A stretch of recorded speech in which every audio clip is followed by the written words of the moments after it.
Hey, how we all doing? Good evening. Welcome. Welcome to the 2024 Greater Buffalo Sports Hall of Fame Induction Dinner, presented by Dave and Adam's Card World. My name is Howard Simon. I am substituting for Paul Peck, who at this very moment is sitting in the press box at UB Stadium calling the UB Ball State football game.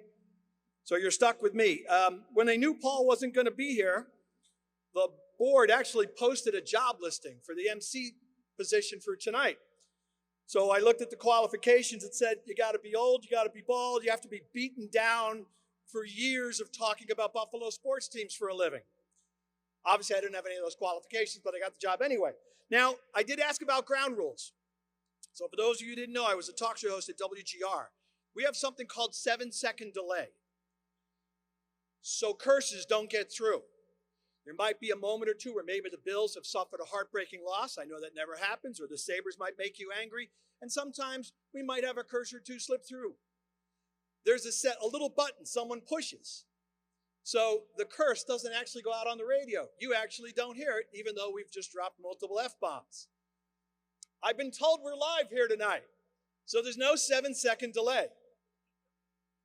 I was told no cursing and to watch my language tonight. This is a classy joint. Now, I would like to pass along a word of advice to the inductees who will all be speaking here tonight. Sometimes people get a little crazy in front of a live microphone. So I'd like to tell all the inductees, no cursing, be on your best behavior. I don't think I need to tell all of you who I'm talking about. We're all a little worried about what might be said. So please, I'm begging you, Dr. Nyland, behave yourself tonight, okay?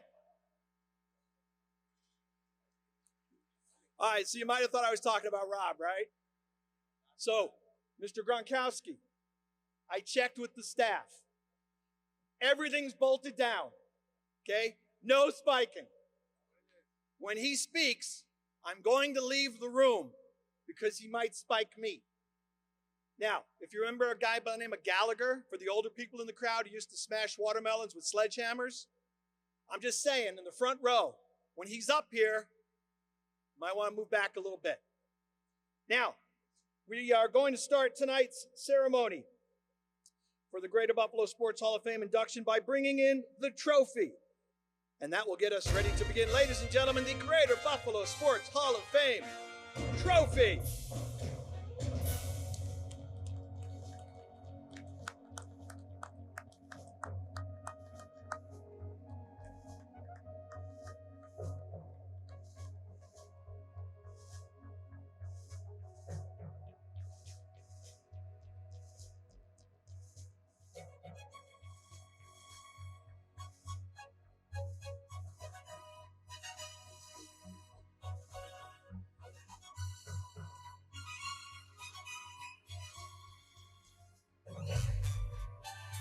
Nice job. John Boutte, ladies and gentlemen, the keeper of the trophy. White gloves and all.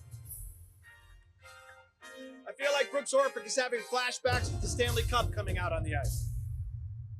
Now, this time I'd like everyone to please rise for the presentation of the colors from the Erie County Sheriff Honor Guard.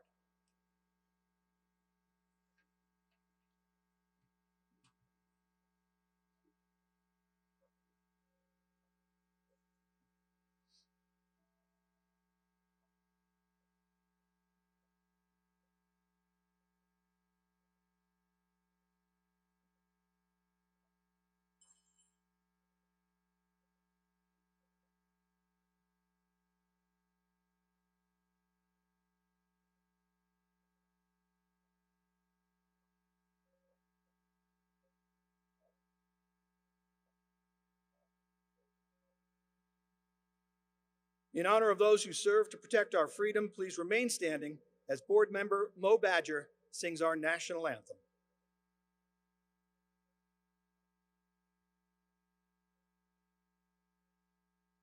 Oh, say, can you see by the dawn's early light what so proudly we hailed at the twilight's last gleaming, whose broad stripes and bright stars through the perilous fight o'er the ramparts we watched were so gallantly streaming, and the rocket's ray glare, the bombs bursting in air, gave proof through the night that our flag was still there. Oh, say, does that star-spangled banner yet wave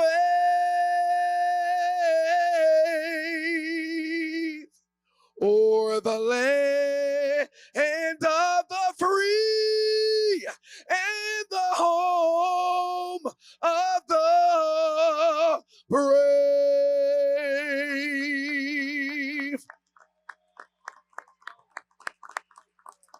Ladies and gentlemen, please remain standing while the colors are retired.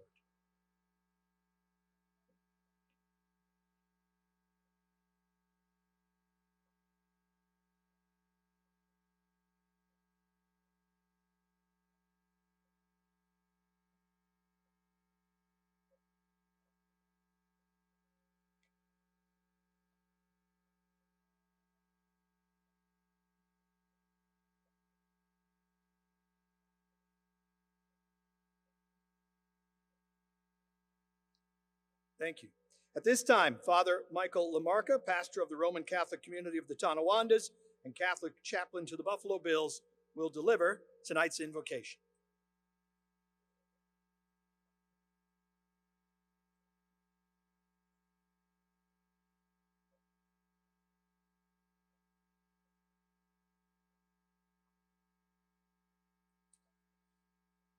Good and gracious God, we thank you for the opportunity to come together this evening to celebrate the accomplishments of the 2024 inductees into the Greater Buffalo Sports Hall of Fame.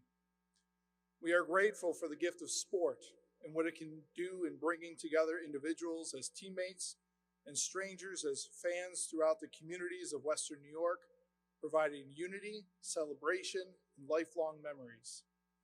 It is through sport that we are able to celebrate the gift of life, in which you have given each one of us, and use the gift of our bodies for physical achievements that would not be possible without your blessings. We pray this evening in gratitude for inductees Norm Foster, Ed Van Tyne, and Paul Whelan, who celebrate at the Eternal Banquet with you and are thankful for the impact they have had on our communities through the gift of sport. Bless the food and fellowship which we share this evening, and we ask your continued blessings upon all the men and women who have contributed to the welfare of sports in the greater Buffalo area by performance, time, and effort, both at the amateur and professional levels, especially this year's inductees. We ask this as we ask all things in the name of Jesus Christ, our risen Lord. Amen.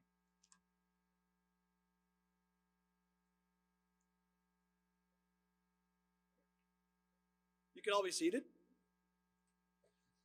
Reminder about the silent auction. It is going to close in about 20 minutes at 7:30. Hopefully when you're out there in the other room, you had a chance to see there are some amazing items that are up for bid here tonight. The auction can be accessed using your smartphone. The QR codes on the tent cards on the tables as well. You can also purchase raffle tickets from the volunteers making their way around the room. In the meantime, please begin enjoying your meal as we start tonight's program.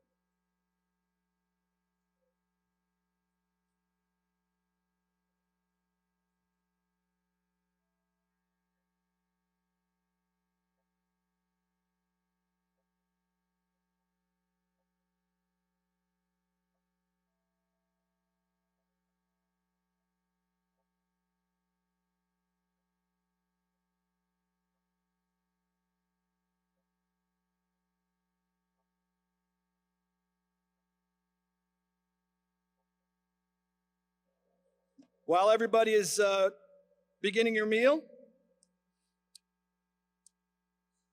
I want to bring up the president of the Greater Buffalo Sports Hall of Fame for some remarks tonight, John Maddock.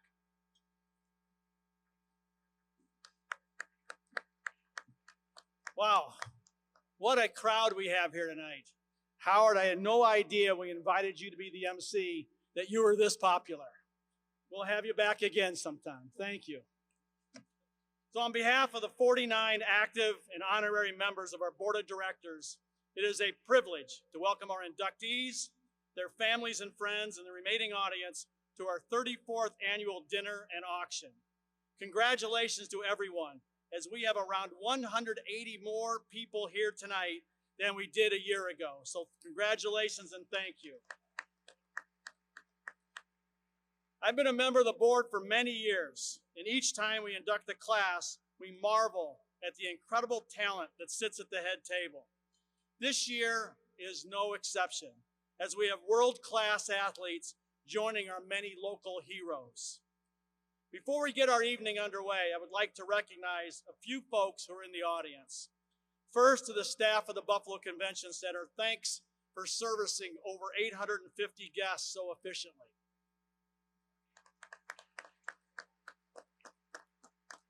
To Reed Rankin and his staff, who every year put on a first-class production. To the Buffalo Renaissance Foundation for their support of our Hall of Fame display. Sitting at table 6, our new friends from Canal Bank. They are sponsoring us for the first time, and I want to personally thank them and the regional president, Vince Catrona, for their support. And to Adam Martin and his team from Dave and Adams Card World at table 5, not only for serving once again as our presenting sponsor, but also the home of our new location on Sheridan Drive in Williamsville. If you have yet to visit the display, I strongly encourage you to stop by their retail store. It is an amazing exhibit, which is over 10,000 square feet in size, that tells the story of sports in Western New York. Let's give them and all of our sponsors a big round of applause.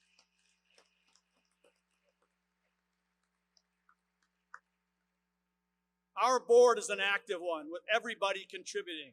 Would all of our board members please stand and be recognized? Board members, all of you stand. And while you're standing, I want to thank co-chairs Ann Brooker and Scott Lupiani for their efforts, and to Gene Kirshner and Jude Caserta for their time in handling the ticket and seating arrangements. It was quite a challenge this year. Yesterday was Veterans Day, when we honored military veterans of the United States Armed Forces. At this time, I ask all of our current and former military personnel to please stand and be recognized. A big round of applause for all of them.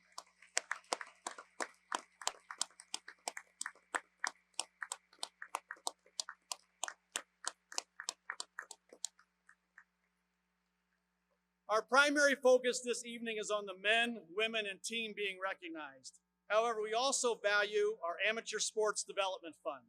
The fund awards amateur athletes, teams, and organizations seeking financial assistance.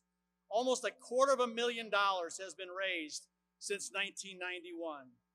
Proceeds from tonight's event go directly into that fund, and all of you can make the difference in a child's sporting ambitions by making a small donation this evening. There is information in the program on how to do so. This year, the board has awarded $17,000 to the following recipients: Amherst Youth Basketball, Anthony Delasante, Boys and Girls Clubs of Holland, New York, Police Athletic League of Buffalo, DeSales Catholic School, PGA Reach Western New York, Springville Little League, St. Benedict's School, the Touching Bases Softball League, the Willie Hutch Jones Educational and Sports Programming, and the Western New York Special Hockey Association. Congratulations to all those groups, and once again to our inductees, thank you for your support and enjoy the remainder of your evening. I'd like to ask our Greater Buffalo Sports Hall of Fame board members to assist in assembling the current Hall of Fame members who are here tonight to the left of the stage. My right. Ladies and gentlemen, while they're gathering the current Hall of Fame members, over the past year, we've said goodbye to some longtime friends and some members of the Greater Buffalo Sports Hall of Fame. We'd like to remember them at this time. Tavi Asaris, Bob Miskey, Ron Muscati, Hank Nowak, Billy Shaw, O.J. Simpson, Dan Starr, Joe Wolf, and Rosie Burns from Tony Martin Awards. At this time, we would please ask if you would join us in a moment of silence in their memory.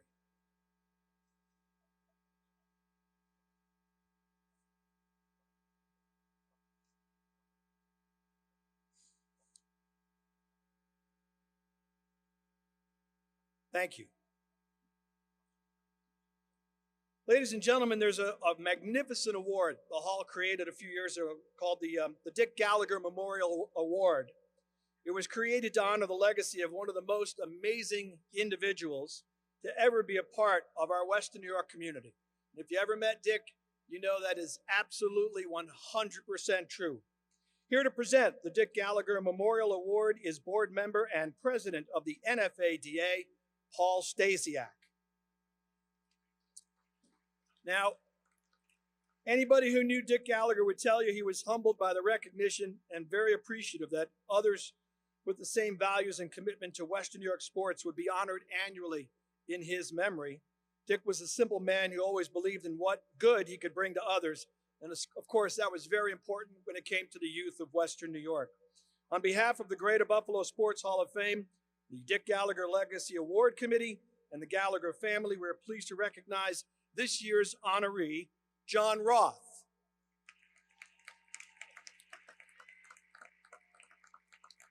John served as teacher, coach, and athletic director at Grand Island High School for 50 years. He won more than 200 basketball games, 150 tennis matches, and during his career, he influenced thousands of Grand Island students and coaches as well. Please congratulate John Roth, 2024 Dick Gallagher Award recipient.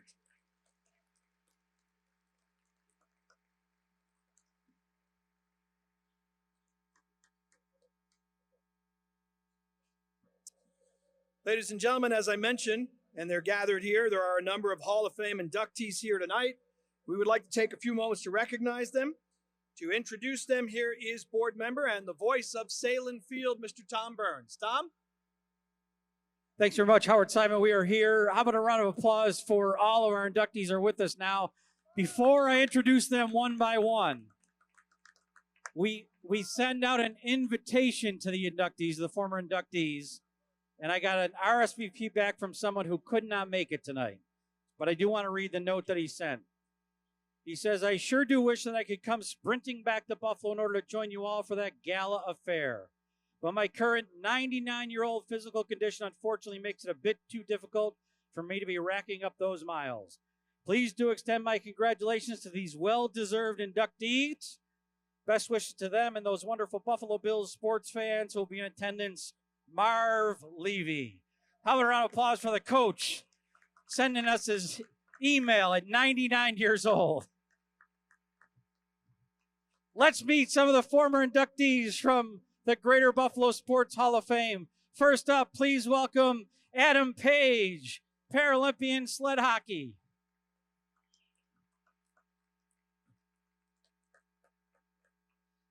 How about Orv Cott, representing the Cott family from the class of 2020-22. How about Vicki Mitchell, track and athlete coach from 2014. Dr. Gail Maloney, coach administrator from the class of 2010.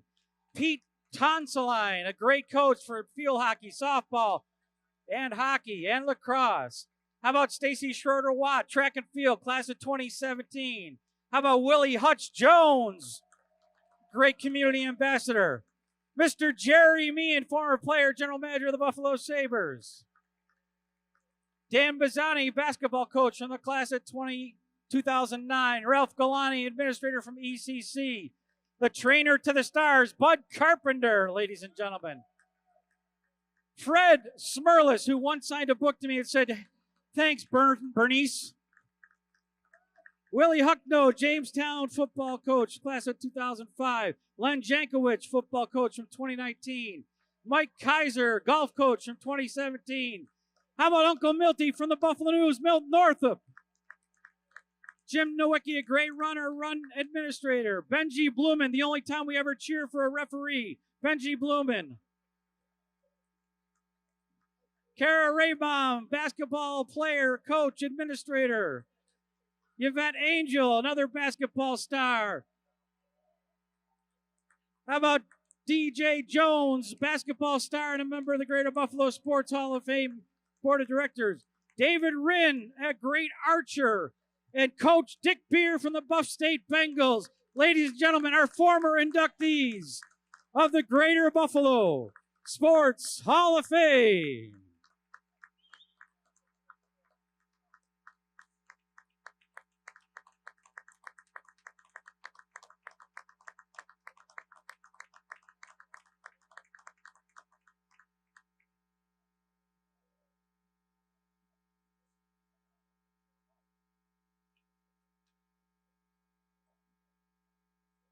Back to you, Howard. All right. Thank you, Mr. Burns.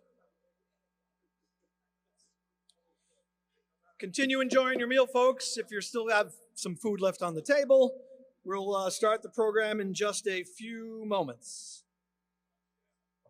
All right, ladies and gentlemen, we are ready to begin the formal program tonight. On behalf of our presenting sponsor, Dave and Adams, welcome once again to the 34th Annual Induction Ceremony of the Greater Buffalo Sports Hall of Fame. I just want to say a couple quick words about the hall. I'm so glad that this dinner and this ceremony still exists, because the hall obviously is very important. One of the things I've learned living here over 30 years now is how rich the history of sports is here in Western New York. Not just pro, but amateur as well. I had a chance, thanks to John and the folks with the hall, the last few years we did a series of radio shows on WGR each year, and we would interview all the inductees in that year's class each Saturday for a series of 4 shows, which I found really fascinating because there are a lot of people who are going in. I didn't know their backstory. Warren Gelman is sitting right next to me, and it's an amazing story.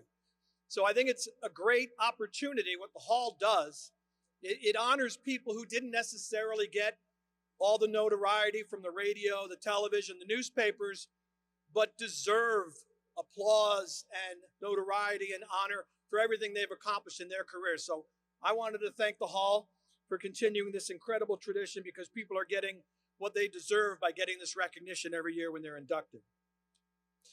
Now, let's get to the class of 2024. First, I will start by letting you know who is up on the dais here.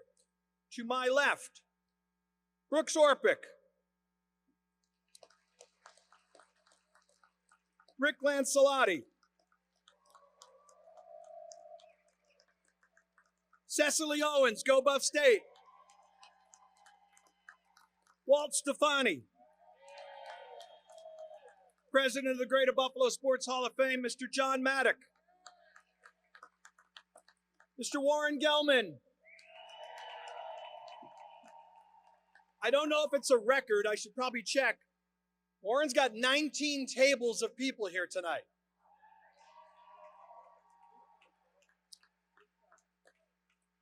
Rob Gronkowski.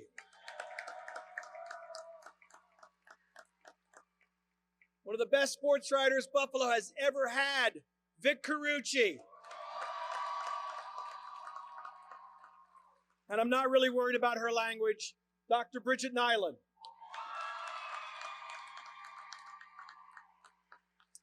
Our first presentation tonight is the Team of Distinction Award.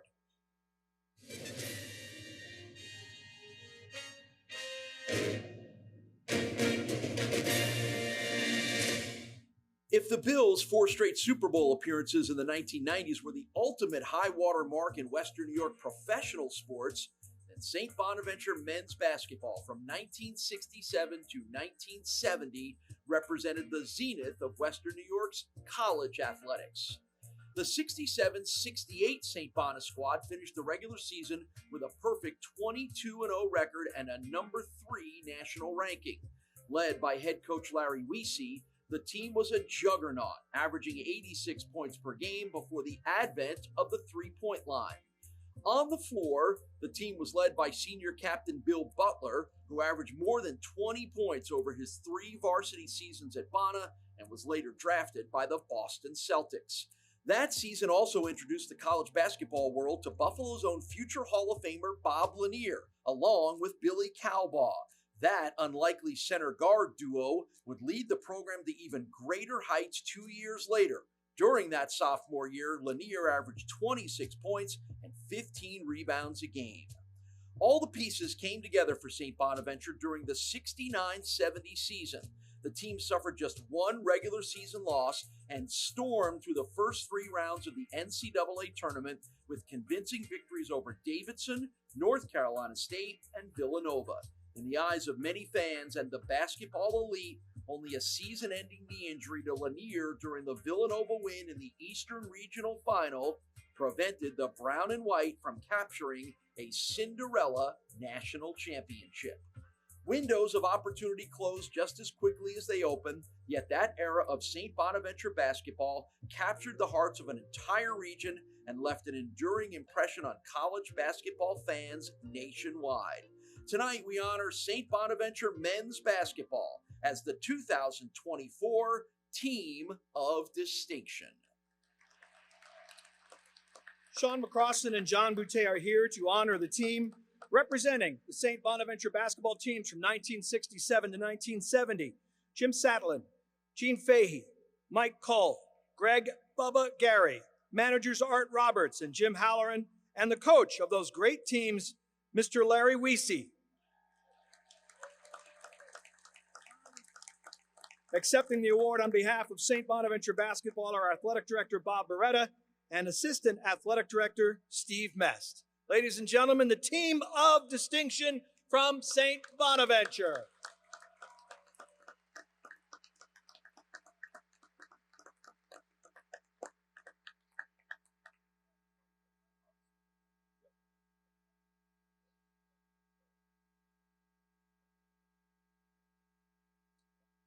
All right, we begin our inductees portion of the ceremony tonight. Our first inductee in the class of 2024 is Dr. Bridget Nyland.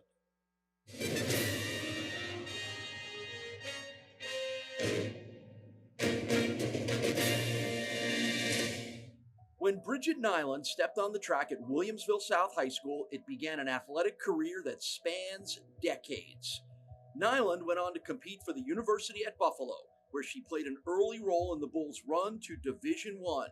At UB, she broke school records, won individual conference championships, and captained the conference championship track and cross-country teams. Perhaps Nyland's biggest impact as a student athlete was being an early voice for student-athlete equity and sensible NCAA rules. Bridget chaired the NCAA's National Student-Athlete Advisory Committee and was the first student-athlete appointed to the NCAA's Division I Management Council. Bridget continued as an elite runner after college, winning the Buffalo Marathon in back-to-back years of 1997 and 1998, and gaining a top 5 finish at the Marine Corps Marathon in Washington, D.C.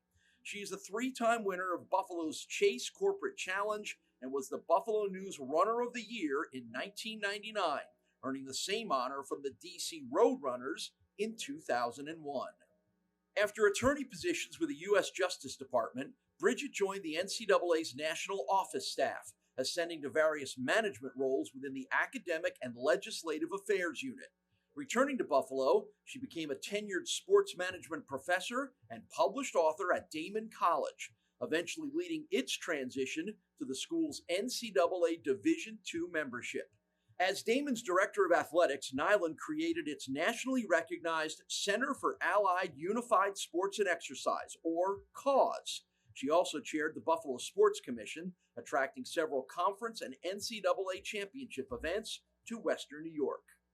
A longtime advocate for equity and access to youth sports, Bridget was the inaugural director of Project Play Western New York, an initiative of the Ralph C. Wilson Jr. Foundation.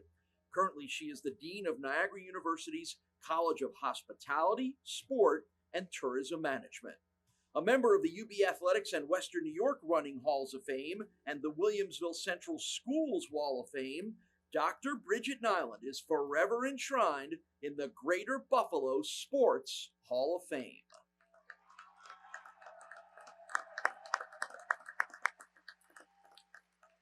Sponsoring the induction is UB Athletics, represented by Vicki Mitchell.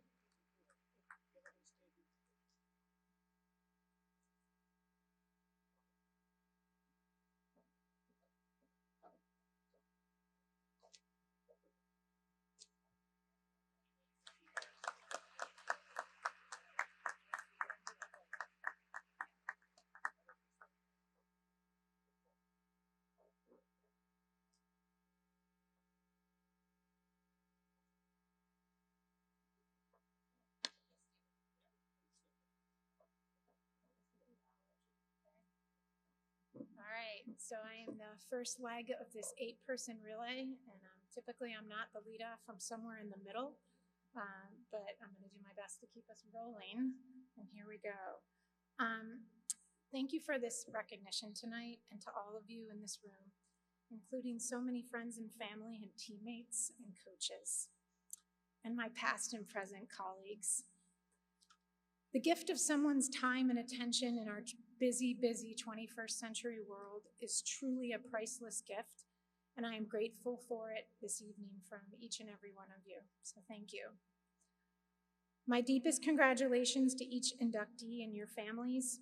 I am humbled to be up on this dais with you tonight. A shout out to my fellow inductee, Cecily Owen. You had to know this was coming. Cecily, you along with Mary Wilson are the GOATs for women in sport in Western New York.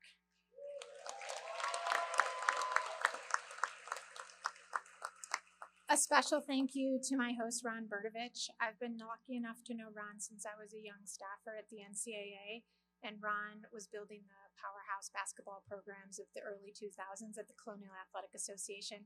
And Ron, I'm really glad that we only crossed paths in a good way and not a bad way back in my days at the NCAA. So thank you, Ron. We both came back to the city that we loved, and I've been so lucky to work with Ron on so many projects since. Thank you, Greater Buffalo Sports Hall of Fame board member, all the boards, especially Denny Lynch. And I don't know if Denny's here tonight, but me, like so many other people, owe their career and their starts to Denny Lynch. Denny hired me as a game day intern for the Buffalo Bills in 1991. Oh, what a time those next 4 years would be for me. Denny, you've been a catalyst and a connector of so many careers in sport. I was so lucky that you would later join me at Damon College to build out our sports management program. Denny has a list called Lynch's Laws, and it's for working in sport, and it's still being passed on to students today at Niagara University, and it was as relevant as it is now as it was back in 2006. My time with you is very brief tonight, and the people responsible for me being up here are truly so many people. This is a recognition not just of my time as a runner, but it's a recognition for, I think, hopefully what this community has built in me and inspired me to do, and the opportunities that it's given me to do it. So I just hope that you will take a few seconds to read about all the people I would like to thank that I hold dear in my heart on page 24 of your program, and I do hope I don't sound like too much a professor asking you to open up your textbooks on that one.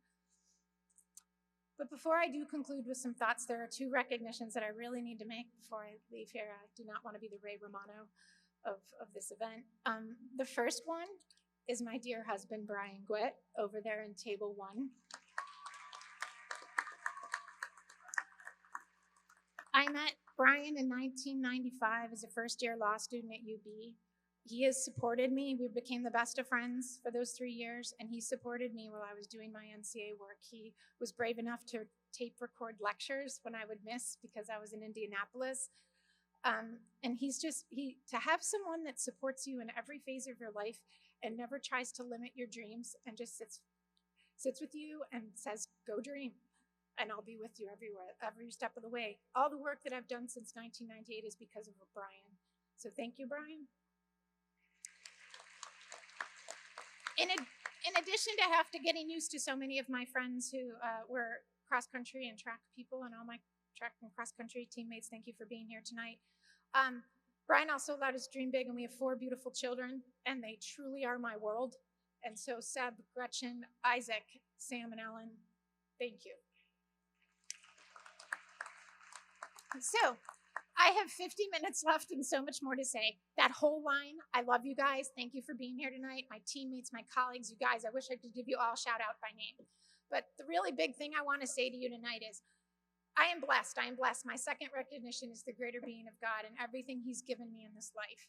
And what I say to you is that we are just a community of families, and I've had so many different families in this wonderful town. And I often stop and think, what if we created a way in which we supported and loved our children and their efforts to be part of sports as the way that I was supported and loved? So please get involved with our youth. They are our future, and they are always the one thing we will agree on. Thank you.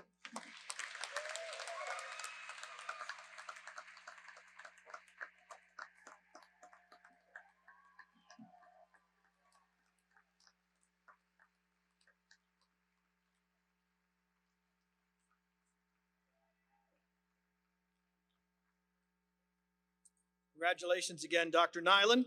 Our next inductee in the class of 2024 is Paul Wieland.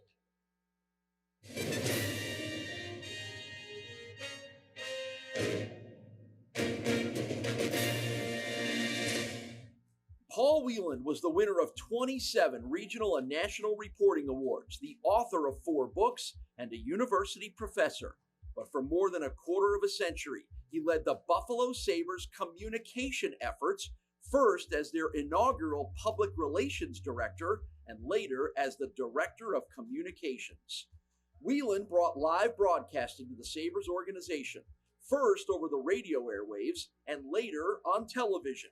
He worked as a color commentator, trading witticisms with his friend and colleague Ted Darling, and of course, Rick Jenneret, whom he hired in 1971.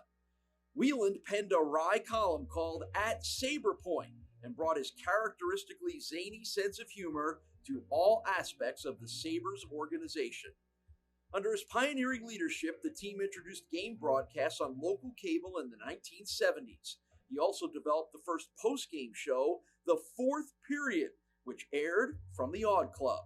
As a television director and producer, Wieland's game broadcast became the training ground and launching pad for countless other professionals whom he mentored.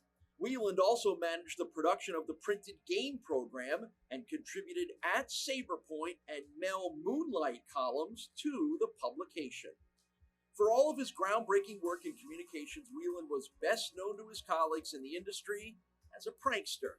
He created annual April Fool's press releases, which included the fictional draft pick Taro Tsuchimoto, the ice alternative Slider X, and selling pieces of the odds ice, and the designation purportedly made by President Ronald Reagan of the Sabres as America's team.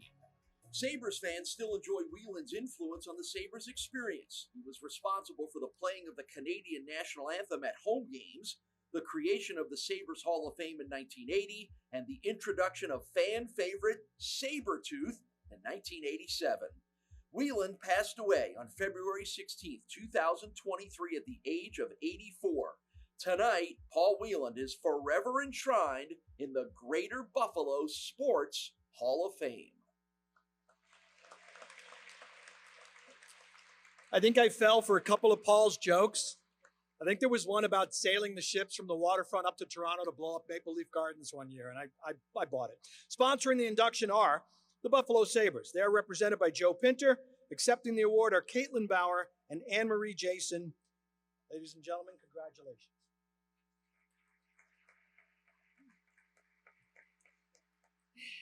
Hi, my name's Caitlin. I am Paul's daughter. I am here with Anne-Marie Jason, his sister, and Judy Fitzgerald, who has been a longtime family friend. Thank you so much to the Greater Buffalo Sports Hall of Fame, and thank you to John Boutte. This has been a tremendous experience for the entire family, and I do wish that my dad were here to experience it himself. However, in his unavoidable absence, I am deeply gratified to accept this accolade on his behalf and of that of the family. Though he is not with us, I feel fairly certain I know exactly what he would say, that he's thrilled, he's honored, and proud of all the work he did for the Buffalo Sabres and his pioneering activities in sports broadcasting. Tonight has been wonderful. I've been able to finally put faces to so many names I've heard over the years, and it's been truly an honor tonight. I know that today, November 12th, 2024, that if my dad were here, he would have something else that he would want to share in his speech, in addition to how happy he would be. My father's being honored for his work with the Sabres, but that was just one chapter of his career. At his soul, he was always a journalist, and he felt that his greatest accomplishment was in the last chapter of his life as a journalism professor at St. Bonaventure University.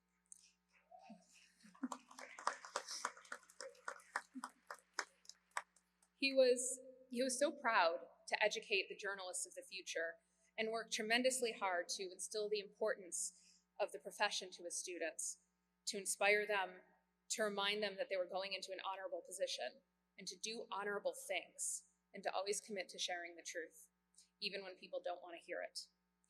He believed in the power of journalism as much as he wanted you all to believe in the magic that was Tara Tujimoto. So thank you very much, and good evening.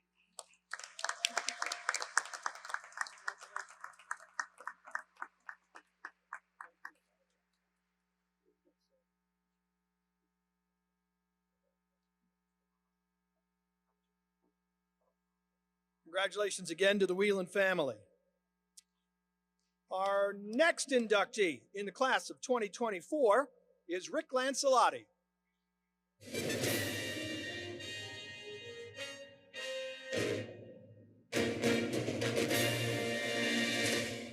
Rick Lancelotti enjoyed a career as a prolific hitter in minor league baseball, which included a stop at the Buffalo Bisons, a city that would later become his home. Lancelotti was born in Rhode Island and grew up as a baseball standout in New Jersey, batting and throwing left-handed. Lancelotti's journey took him across 15 different leagues in 7 different countries and 4 continents. During the course of his professional baseball career, the outfielder first baseman led 4 different professional baseball leagues in home runs, including the AAA Pacific Coast League in 1986, the Japan Central League in 1987, and the International League in 1991. In 1979, he was named the Eastern League MVP after an impressive 41 home runs and 107 RBIs for the Bisons. He hit a total of 334 home runs, 276 in his minor league career, plus another 58 in Japan. Lancelotti also played in a total of 36 MLB games with the San Diego Padres in 1982, San Francisco Giants in 1986, and Boston Red Sox in 1990. After retiring from professional baseball, Lancelotti returned to Buffalo, where he established the Buffalo School of Baseball in 1993. As the founder of the first indoor year-round baseball-softball facility of its kind in Western New York, he has trained thousands of aspiring baseball and softball players, leaving an indelible mark on the local sports community. He was elected to the Buffalo Baseball Hall of Fame in 1995, and tonight, Rick Lancelotti is forever enshrined in the Greater Buffalo Sports Hall of Fame. Sponsoring the induction are the Buffalo Bisons. They are represented by Mike Wichkowski.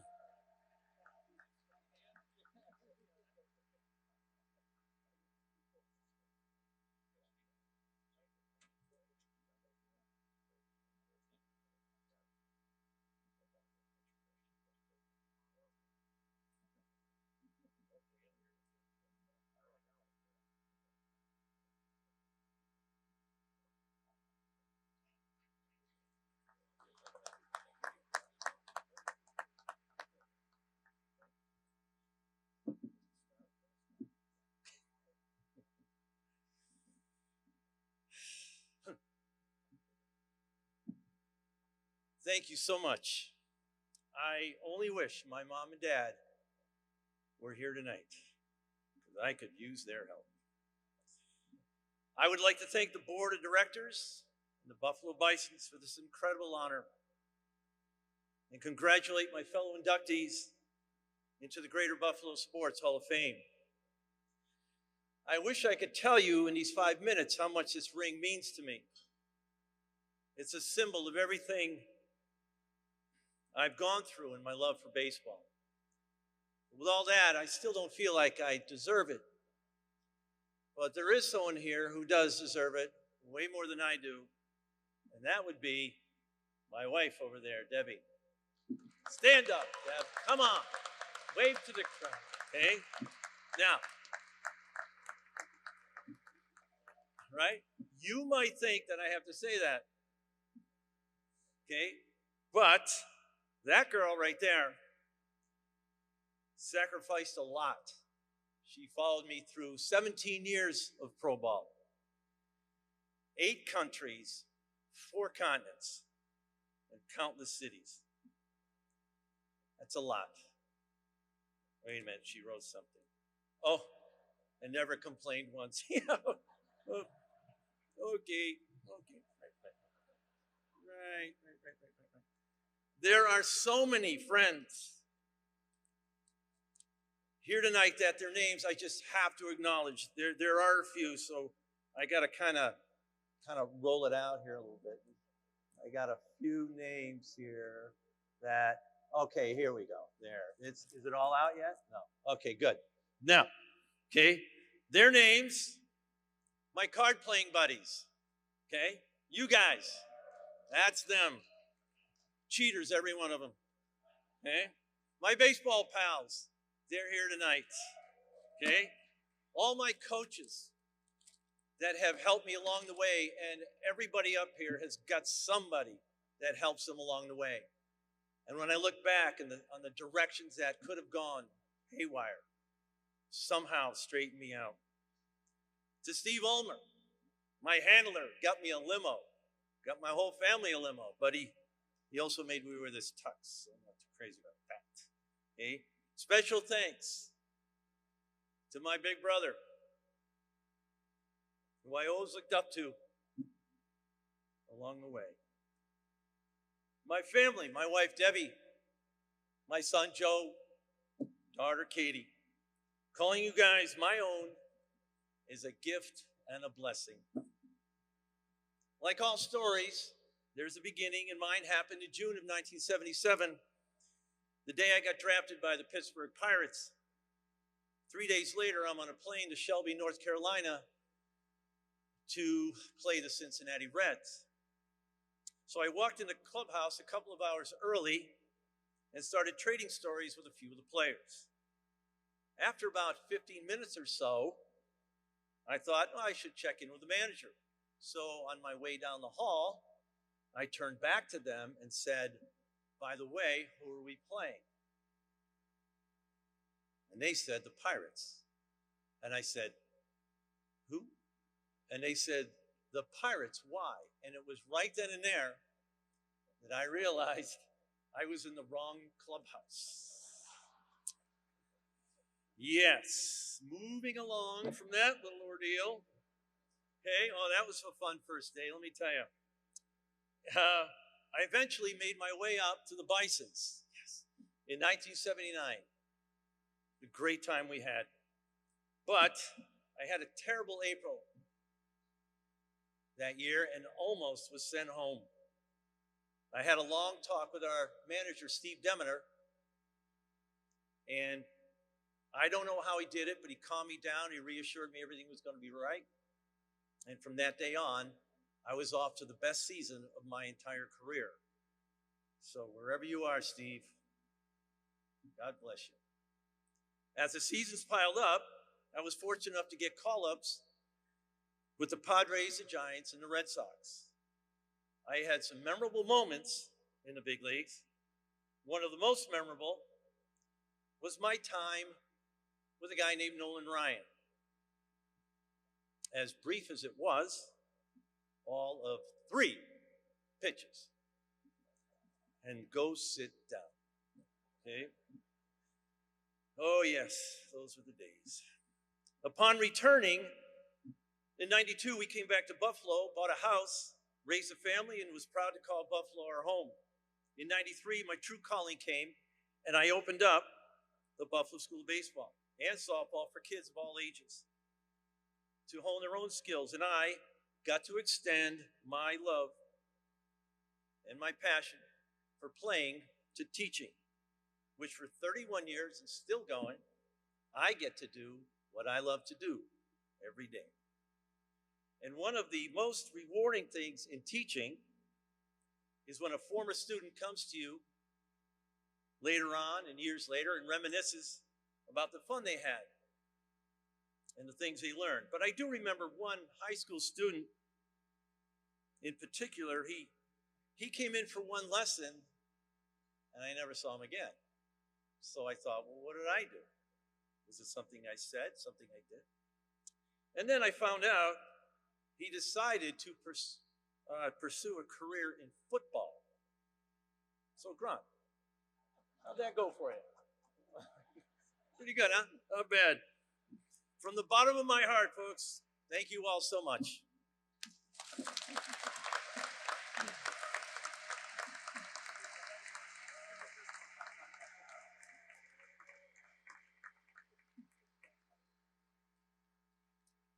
Before we move on to our next inductee, we'd like to welcome a special guest in attendance tonight. There are two people, this gentleman is one of them, that had a huge influence on me when I first got to this market in 1989. Two guys that I looked up to, I watched, I listened, I learned how to be a professional broadcaster and how to work in this market. This gentleman is a former MC of this event, longtime voice of the Buffalo Bills, recently inducted into the New York State Broadcasters Hall of Fame. How about a nice round of applause? He's in the back for Mr. John Murphy.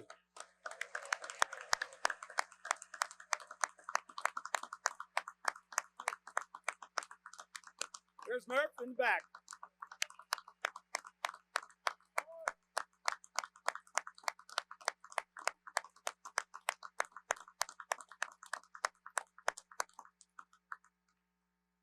Our next Hall of Fame inductee in the class of 2024 is Norm Foster.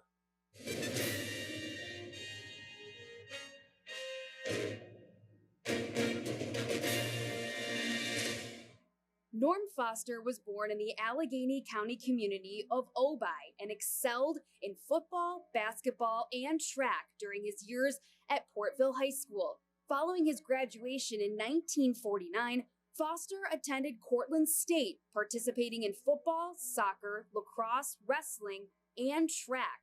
He served as the captain of the football team, earning the Outstanding Physical Education Award. After graduating from Cortland in 1953, he became a lieutenant in the Marines, bravely serving his country for 2 years in the Pacific Arena. Following his military service, Foster taught physical education and coached wrestling, football, and track at Iroquois High School. His wrestling teams were a dynasty and won 10 straight Section 6 titles with a New York State record of 143 consecutive wins from 1957 to 1966. More than 50 years later, that streak is currently the third longest in the United States. Foster moved to Amherst High School from 1965 until his retirement in 1991. He coached football, wrestling, and track and enjoyed coaching his 5 sons. In 1982, he became a deacon in the Diocese of Buffalo and served many parishes, schools, hospitals, and nursing homes across Western New York. Foster became the first president of the Western New York Wrestling Coaches Association and chairman of the ECIC and Section 6 Wrestling. His pioneering leadership during the course of his career played a pivotal role in the development of wrestling at both local and state levels. Between 1982 and 2021, Foster was inducted into the New York State Wrestling Coaches Hall of Fame, the Iroquois Hall of Fame, the National Wrestling Hall of Fame, the Cortland State Hall of Fame, the Western New York Wrestling Coaches Hall of Fame, the Section 6 Wrestling Hall of Fame, the Amherst High School Hall of Fame, and the Portville High School Hall of Fame. Norm Foster passed away in 2023 at the age of 92, and tonight he is forever enshrined in the Greater Buffalo Sports Hall of Fame.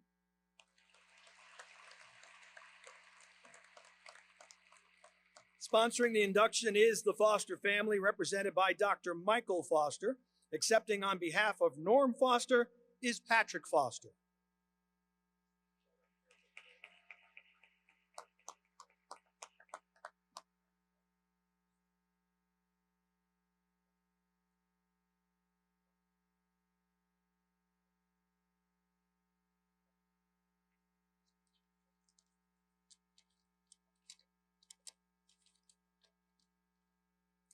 Good evening.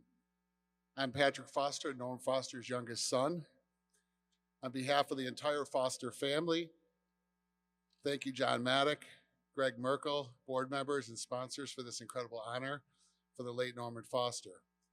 I want to congratulate this year's inductees and say how special it is to spend this night with past and present honorees and guests who together represent a pantheon of excellence for Western New York. Our dad passed away almost a year ago to this date. I know if he were standing here tonight, his gratitude would fill this entire hall for those who were instrumental in his life and career and who now share this honor and success with him.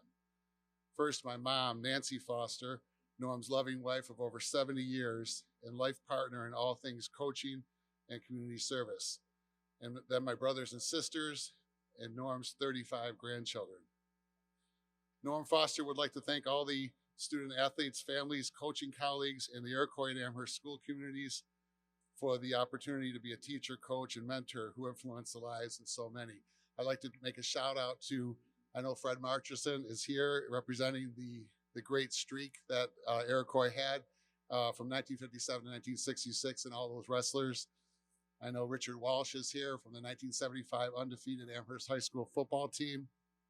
And I know Roy Garino and my brother Mike, who's here, were sectional champions for Amherst High School, to name but a few of the athletes that my father influenced.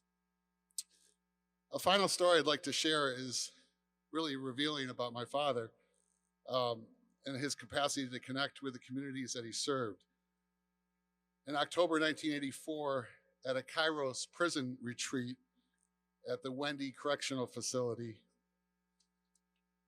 Norm met up with a group of inmates, pretty much all serving life sentences, who were inspired with hope after spending the weekend with my father. At the closing ceremony, they came down clad in football jerseys, lined up and ran a play for Coach Foster and his Amherst Tiger football team, telling my dad that they would be with him in spirit for the game that day. Later, Norm arrived in time to coach at 2 o'clock Saturday game that was held at West Seneca East that day. He gave a speech that became unforgettable that day, informing his players how a group of inmates were with them in spirit, rooting and supporting them, and how the Amherst team was a source of hope and renewal for the incarcerated men. Dad's football athletes were inspired to new levels that day, but in reality, their lives were transformed through a redemptive experience, as were the Wendy inmates in their positive encounters with Norm Foster. To conclude, our dad now beams with gratitude and love for receiving this honor, and in his life's opus, one finds that in our journeys we hope that we would be the best versions of ourselves, and in our actions we will metaphorically run plays or win consecutive dual meets for others. For it is in service that we ascend toward our noblest selves. And indeed, this was what the legacy of Norman Foster was all about. Thank you very much for this honor tonight.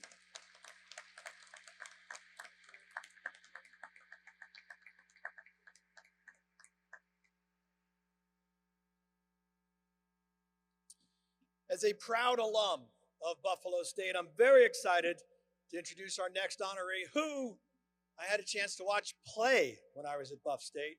I got old and she still looks young. Our next honoree in the class of 2024 is Cecily Owens.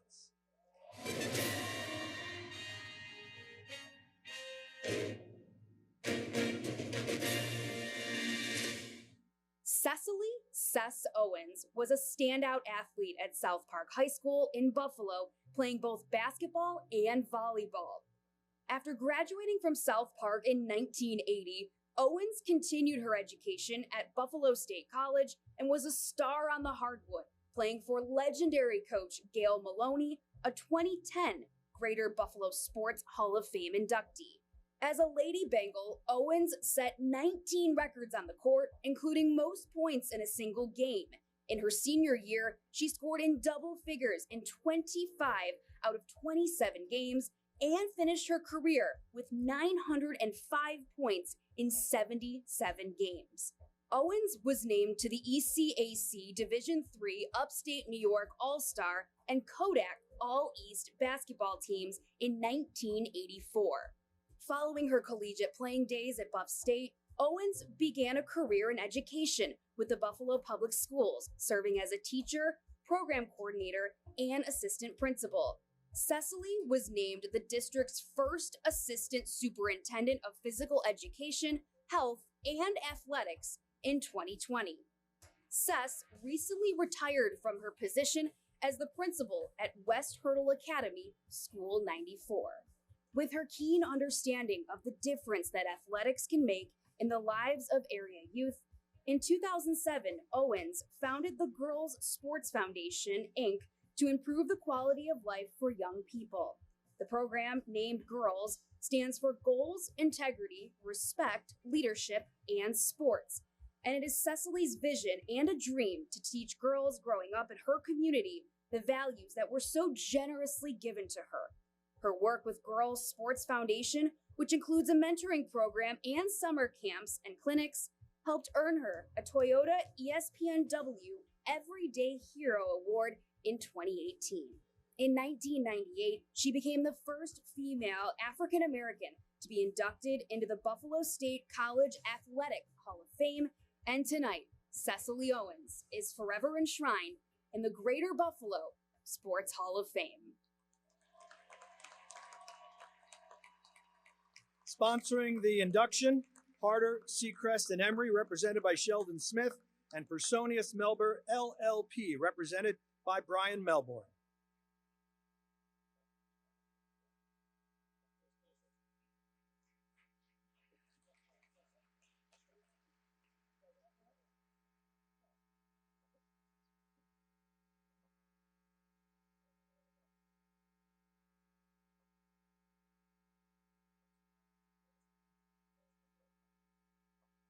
Oh boy. Good evening, everyone. Good evening, everyone. Wow, what a feeling this is tonight. I think we should clap it up one more time for the Greater Buffalo Sports Hall of Fame Committee. You guys have done an awesome job. Very nice job. Congratulations to all the inductees, past and present. This is truly an honor, and I am so grateful to be included in such a prestigious group of athletes. I want to thank God for his grace and mercy. Without him, nothing is possible. With him, and with him, all things are possible. Special salute to my family and friends over there, table 835. They sprinkled throughout the audience. My mentees, my mentor, yes, Bridget, you are one of my mentors. Yep, you didn't know that was coming, did you? My GSF family, Girls Sports Foundation family, my Elam Christian Fellowship families here, Buffalo Public School families here, Buffalo State College families here. So I'm just grateful for your unwavering support and unconditional love, truly. I would like to also thank my host, Dorothy Jones. You guys picked a good one with that Dorothy Jones, I tell you, as my host. She made sure everything was submitted on time, and you did such a great job, DJ. Thank you so much. Also, a special thank you to my sponsors, Personius Melber, LLP, and Sheldon Smith for Herder, Seacrest, and Emery, LLP. Appreciate you. I always say, I grew up in the inner city of Buffalo, downtown, and Talbot Mall and Ellicott Mall projects. And I'm proud of that because you can grow up in the projects and still be someone. Yeah. downtown for life. I went to the JFK Community Center every single day to hang out with friends, to play basketball, pool. I was mentored. I was recruited by Gail Maloney, Coach Gail Maloney, class of 2010, to attend Buffalo State College. I figured a perfect match. I could play basketball and go to college to become a teacher. And I did just that, but it wasn't always easy. Those years at Buffalo State College are my most memorable and taught me so much about life. But I thought I was going to be starting when I got recruited, though, as a freshman. I did. It didn't go that way. I definitely rolled the bench. Coach, I can still feel some of those splinters now to this day. But, you know, I didn't know what I didn't know. Something kept telling me to stay, don't leave. I stayed because overcoming barriers, personally and professionally, is how I got to this stage. I want to share a little story with you. A wise king had a boulder placed in the middle of the main road leading in and out of the kingdom. For most of the day, busy merchants and wealthy nobles, although greatly irritated, just made their way around the obstacle. Many of them cursed the king for not having the boulder moved. Finally, a vegetable farmer with a small cart came by. Seeing the boulder was a great obstacle for his fellow merchants with wagons, he decided to move the boulder. He pushed and strained as the fellow travelers watched. Eventually, he was able to clear the road. He went back to retrieve his car. He noticed a money bag where the boulder had been. Inside was a dozen gold coins with a note from the king thanking him. Every obstacle in our path is an opportunity for reward. However, most people see the obstacle and go the other way. Our lives are full of obstacles. They are inevitable. Tonight, I am standing before you getting my reward for not giving up and moving around and through the obstacles. Thank you, and I love you all. Thank you.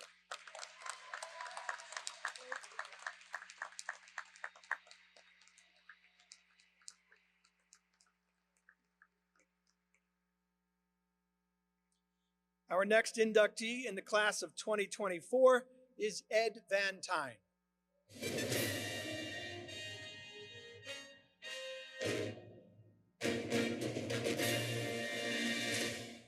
A standout multi-sport athlete in high school, Ed Van Tyne joined the Navy and saw action in Vietnam. He was twice awarded the Purple Heart, the second of which came after a near-fatal attack that wiped out his entire reconnaissance team.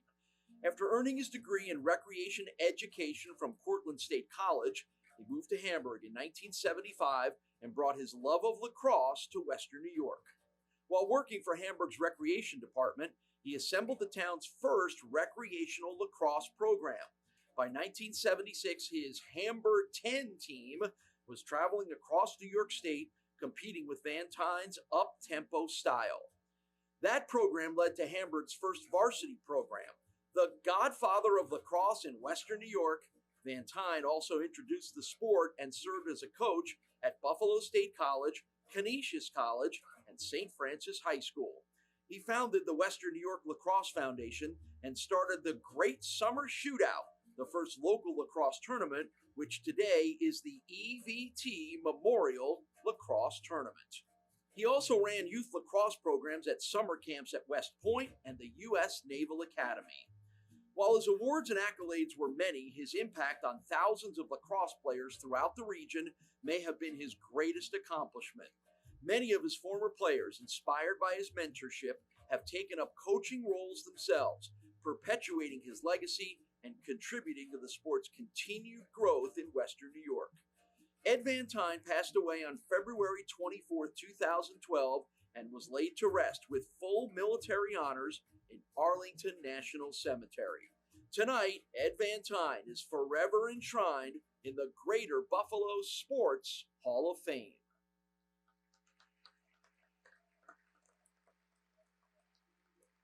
Sponsoring the induction are Coach Van Tyne's former players, who are represented by former player Mark Greenfield, and Salem's Sports Park, represented by Chuck Lawless. Accepting on behalf of Ed Van Tyne are Craig Van Tyne and Mark Greenfield.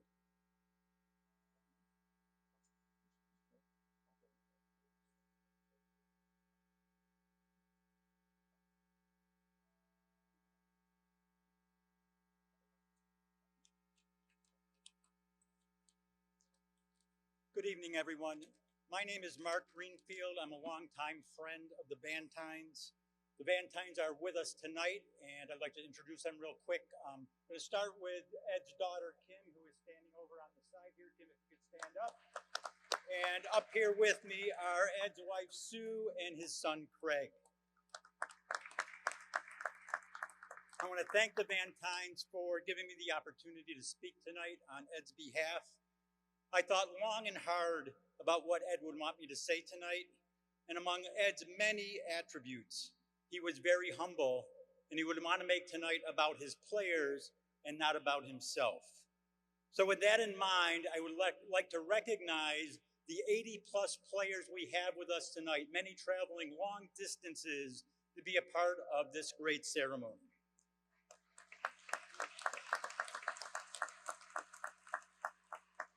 Gentlemen, great to see you as always. Thanks for coming. I'd also like to take this opportunity to pay tribute to the members of Ed's lacrosse family who are no longer with us. Bobby Slate, Al Wallen, Spencer Barker, Pat Lally, Tommy Gardner, Todd Mittler, great men all gone too soon. I also want to extend, on behalf of the lacrosse community, our sincere condolences to Randy Mearns. For those of you who don't know Randy, he was one of the stars of Ed's lacrosse program when he started at Canisius. Randy was an All-American. He went on to play for the Bandits, coached many places, including Canisius, current coach at St. Bonaventure. Randy planned on being with us tonight, but unfortunately his mother passed away and he could not attend. So Randy, again, on behalf of the lacrosse community, our sincere condolences to you and your family. So yes, a good coach changes a game, and a great coach changes lives. Both applicable to Ed, but for Ed Vantine, we need a level that goes beyond greatness. I struggled to find what that word should be, so being my background, I actually turned to ChatGPT, and the answer we came up with is that Ed was exceptional. Ed changed the sports landscape in Western New York. Armed with,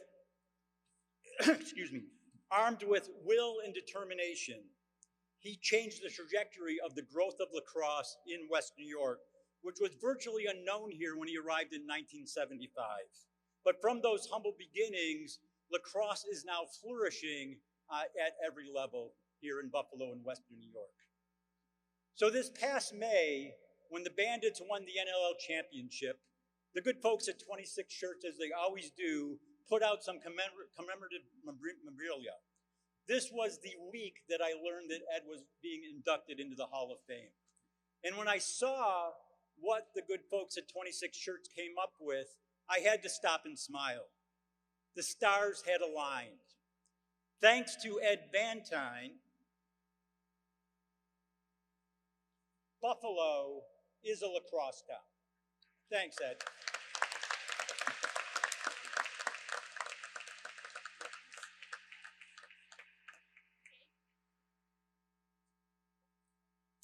Sue Vantine, thank you for being here tonight.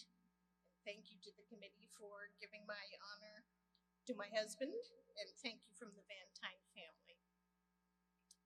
My personal thank you tonight is to all the lacrosse players that played for my husband, and they allowed him to pursue his passion for the sport. You have gone on with fundamentals, grit, and teamwork in success in your lives. It's been quite a ride. Thank you. I love you guys.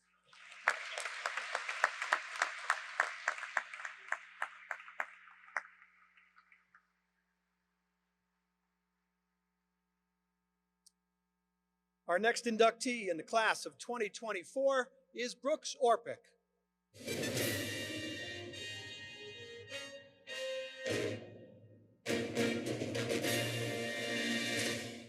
Raised in Amherst, New York, Brooks Orpik's destiny may have been predetermined when his parents named him after the Olympic gold medal coach Herb Brooks.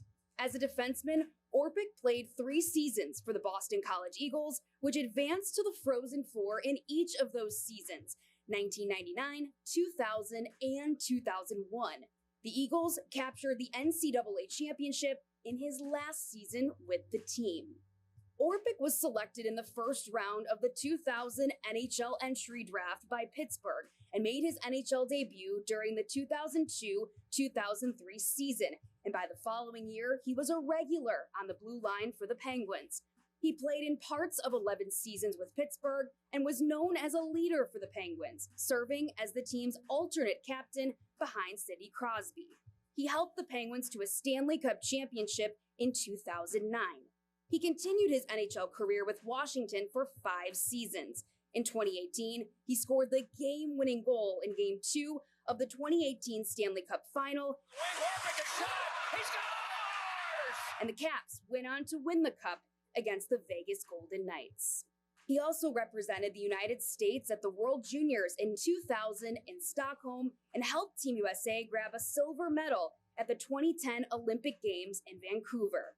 Orpik represented Team USA at the 2014 Olympics in Sochi as well. In his 16-season NHL career, Orpik finished with 194 regular season points and added 26 points in more than 150 postseason games. In 2018, he was a nominee for the King Clancy Memorial Trophy for leadership and community service.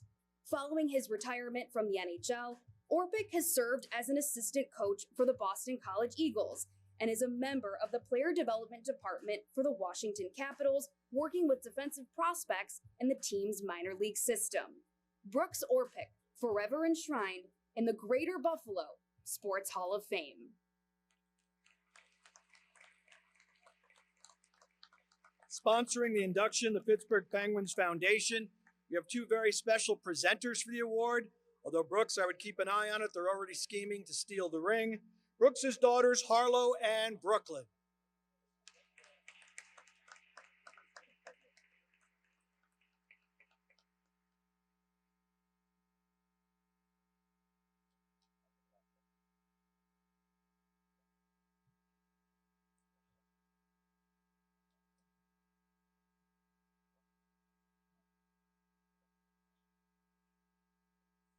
All right, first off, what an honor it is to be up here with these other inductees in such a great class.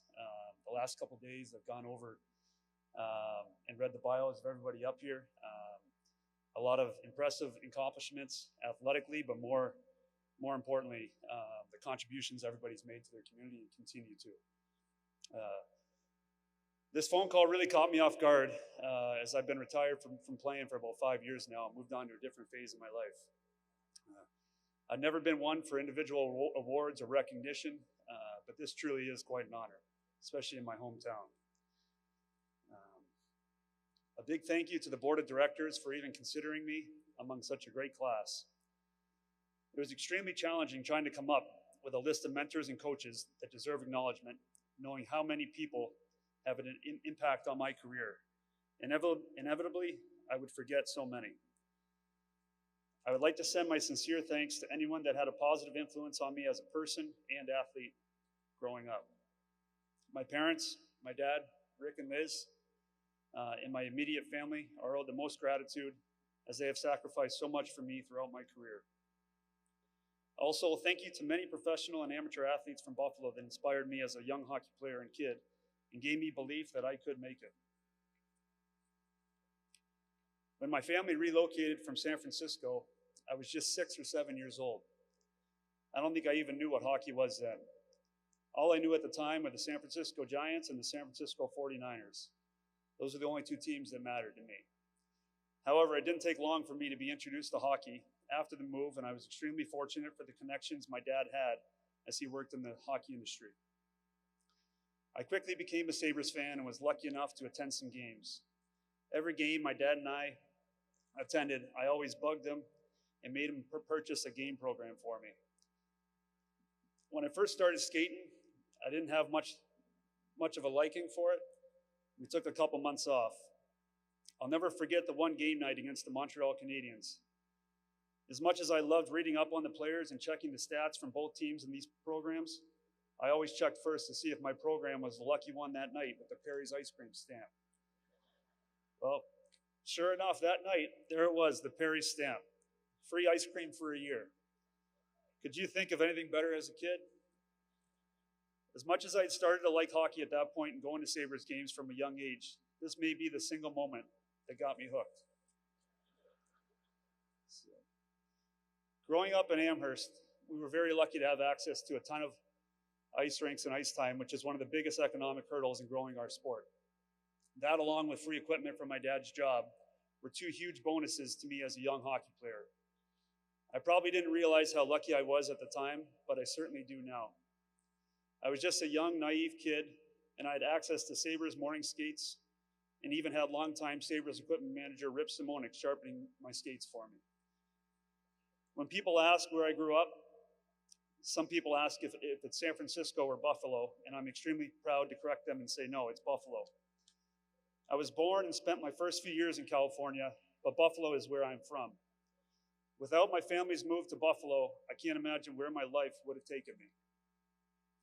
Hockey has given me so much and continues to today.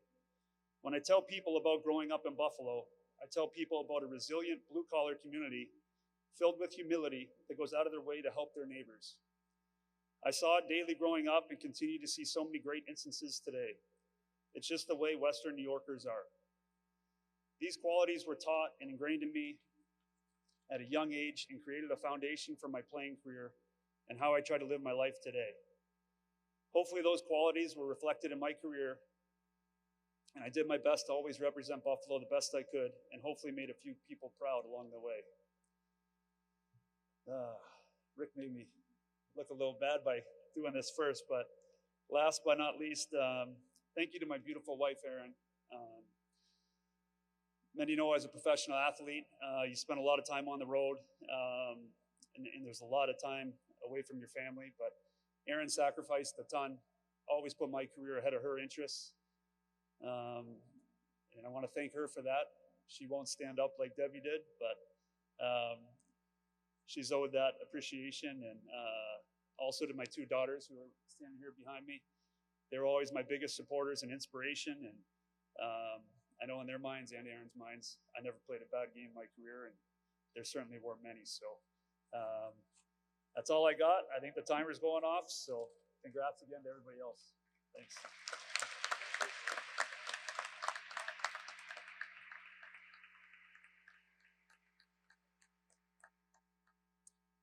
Our next inductee in the class of 2024 is Kevin Cadle.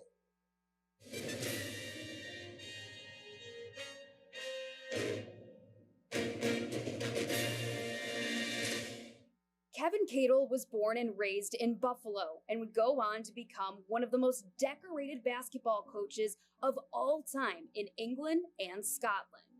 As a high school senior at Father Baker Victory High School in 1973, Cadle made first team All-Western New York in basketball and received the Alpha Kappa Alpha Award as the top black scholar athlete in Western New York. He also won the Biggie Martin Award for the most outstanding high school player in Western New York. He was offered a basketball scholarship to Penn State University. In 1983, he became head coach of Falkirk in the Professional Basketball League in Scotland, and shortly after was named head coach of the Scotland national team. In 1990, he led the Kingston Kings to the quarterfinals of the European Champions League, the first British team in history to do so. He repeated this feat in 1993. In 1991, Cadle was named the team coach of England's national basketball team. A year later, he became coach of the Great Britain Olympic basketball team. He made history as the only person in any British sport to be named head coach of the Scottish national team, the English national team, and the Great Britain Olympic team. In his time leading the Glasgow Rangers, Kingston Kings, Guildford Kings, and London Towers, he was recognized as Coach of the Year in England or Scotland 9 times and collected 17 British Basketball League trophies. He's in the Guinness Book of Records, where he's listed for coaching the most successful team ever in British sports in 1989 to 1990. After his coaching career, Kevin Cadle worked tirelessly to promote American sports in the United Kingdom, working as an NBA and NFL analyst and host for Sky Sports. Kevin Cadle was also a successful motivational speaker and the author of The Cadle Will Rock, an autobiography charting his remarkable career. He passed away unexpectedly on October 16th, 2017, at the age of 62. Since his untimely passing, Cadle has received numerous honors, including recognition from the British Academy of Film and Television Arts and the establishment of the British Basketball League's Molten Kevin Cadle Coach of the Month Award. On March 17th, 2024, he became the first coach inducted into the British Basketball League's Hall of Fame. Kevin Cadle, forever enshrined in the Greater Buffalo Sports Hall of Fame. Sponsoring the induction, the law offices of John V. Elmore, represented by John Elmore, accepting on behalf of Kevin Cadle, his nephew Rob Cadle, and sister Jennifer Harris.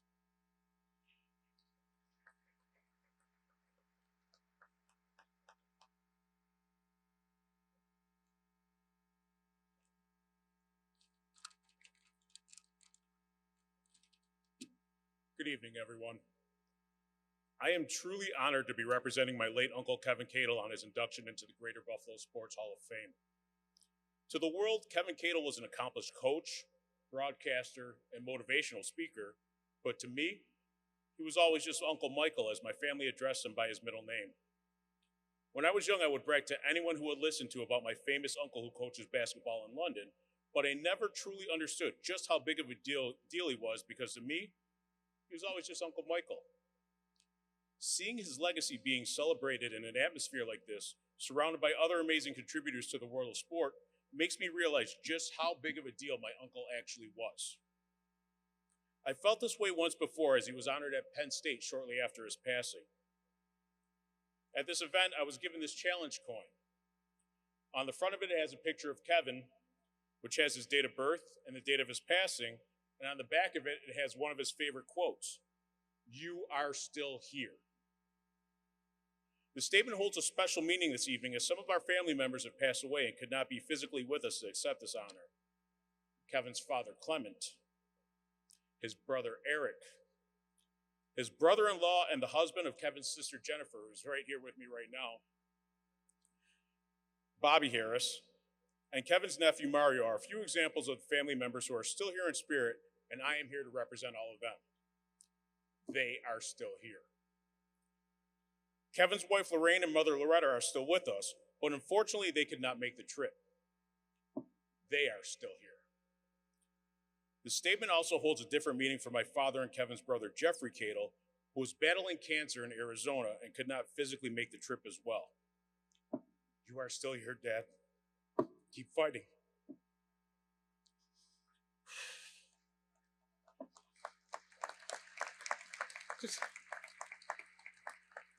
Excuse me. Anyone who knew my uncle knew that he was fond of inspirational quotes. And one of his favorites was, "You shoot for the moon, and if you fall short, you'll end up falling in the stars." Kevin Michael Cadle shot for the moon, and he ended up landing in a whole new galaxy. Thank you.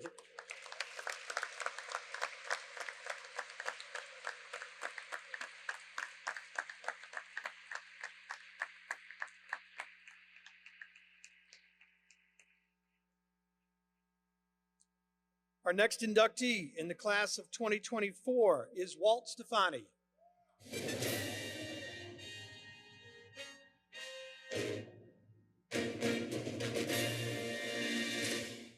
Walt Stefani was a standout athlete at Lackawanna High School and Grove City College, but his work as a coach and administrator has elevated him to elite status in Western New York volleyball. Just 1 year after taking over the coaching duties for Orchard Park High School boys modified team in 1978, Walt also assumed the helm of the varsity volleyball program. In just 4 years, he built a powerhouse volleyball team that captured the divisional championship, and Walt was named Western New York Volleyball Coach of the Year in 1982. His success didn't spike with just one championship. Walt's volleyball teams won 18 divisional championships, 10 Section 6 D1 championships, and 3 regional New York State championships. He twice led his teams to undefeated seasons in 1991 and 2008. Both undefeated teams won all matches, never going to a deciding set, including every divisional, non-divisional match, all Western New York tournaments, the Division I title, the Section 6 D1 title, and the New York State Regional State Championships. The 2008 team was also awarded citations of excellence from the New York State Governor, the Erie County Legislature, and the Orchard Park Legislature. Walt also coached the Empire State Games Western Region Scholastic Boys team in 1985 and 1986, and the Empire State Games Western Region Open Men's Volleyball team for 5 years, from 1996 to 2000. He has served twice as the Mizuno High School All-Star Volleyball coach and was on staff with the UCLA National Traveling Volleyball Camps for nearly a decade. Walt finished his 34-year volleyball coaching career with an impressive overall record of 613 to 190, sporting a 763 winning percentage. During his career, Walt won the Western New York Volleyball Coach of the Year award 8 times, twice earned the coveted WKBW Super 7 Volleyball Coach of the Year award, and was named New York State Volleyball Coach of the Year in 1994. An inductee in the Western New York Men's Volleyball Hall of Fame, the Lackawanna High School Sports Hall of Fame, the New York State Section 6 High School Sports Hall of Fame, the New York State Volleyball Coaches Association Hall of Fame, and the Orchard Park High School Sports Hall of Fame, Walt Stefani is forever enshrined in the Greater Buffalo Sports Hall of Fame.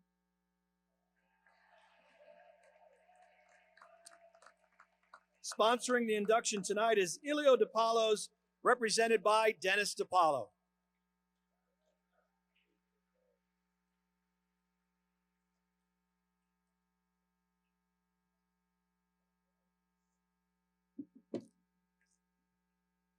I never thought an honor like this would ever happen to me, an Italian kid that grew up in the streets of Lackawanna with the Rafter Boys.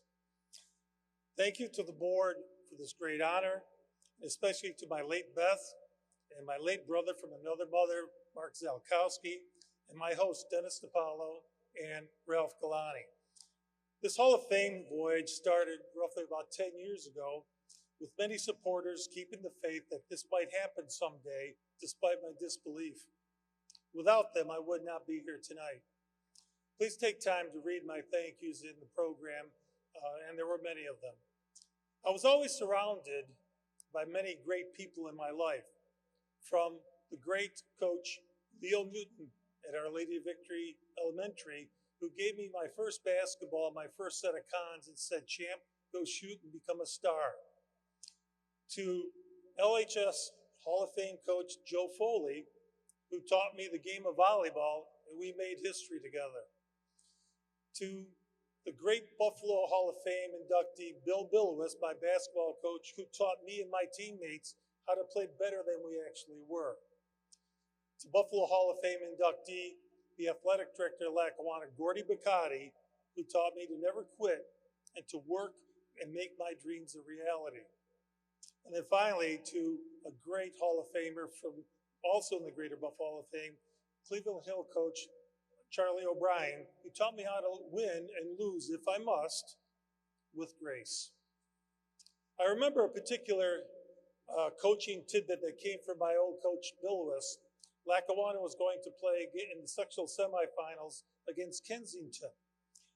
They had Mel Montgomery. I think you guys remember that name. Mel was a senior, and he was built like Mike Tyson, but at 6'5". And he was a machine. And I was a 6'6" naive sophomore, and I was really skinny.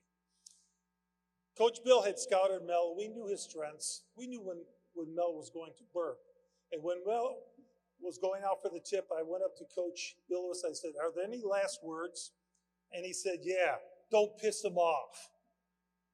I've always remembered that coaching advice, but I never knew how to use it in my coaching career.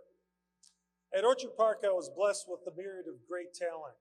From the great Rich Bland, who stood 6'6" and had a 40-inch vertical and won the very first ever full ride to UCLA for an athlete from the East Coast, to Pat Schwagler, who went on to Princeton, and he was just a human volleyball highlight reel, to John Klanick and Mike Stefani, who helped Ohio State win their very first national title in 2011. And since I'm speaking about Mike Stefani, Mike was probably the most complete athlete that I have ever coached, becoming an All-American.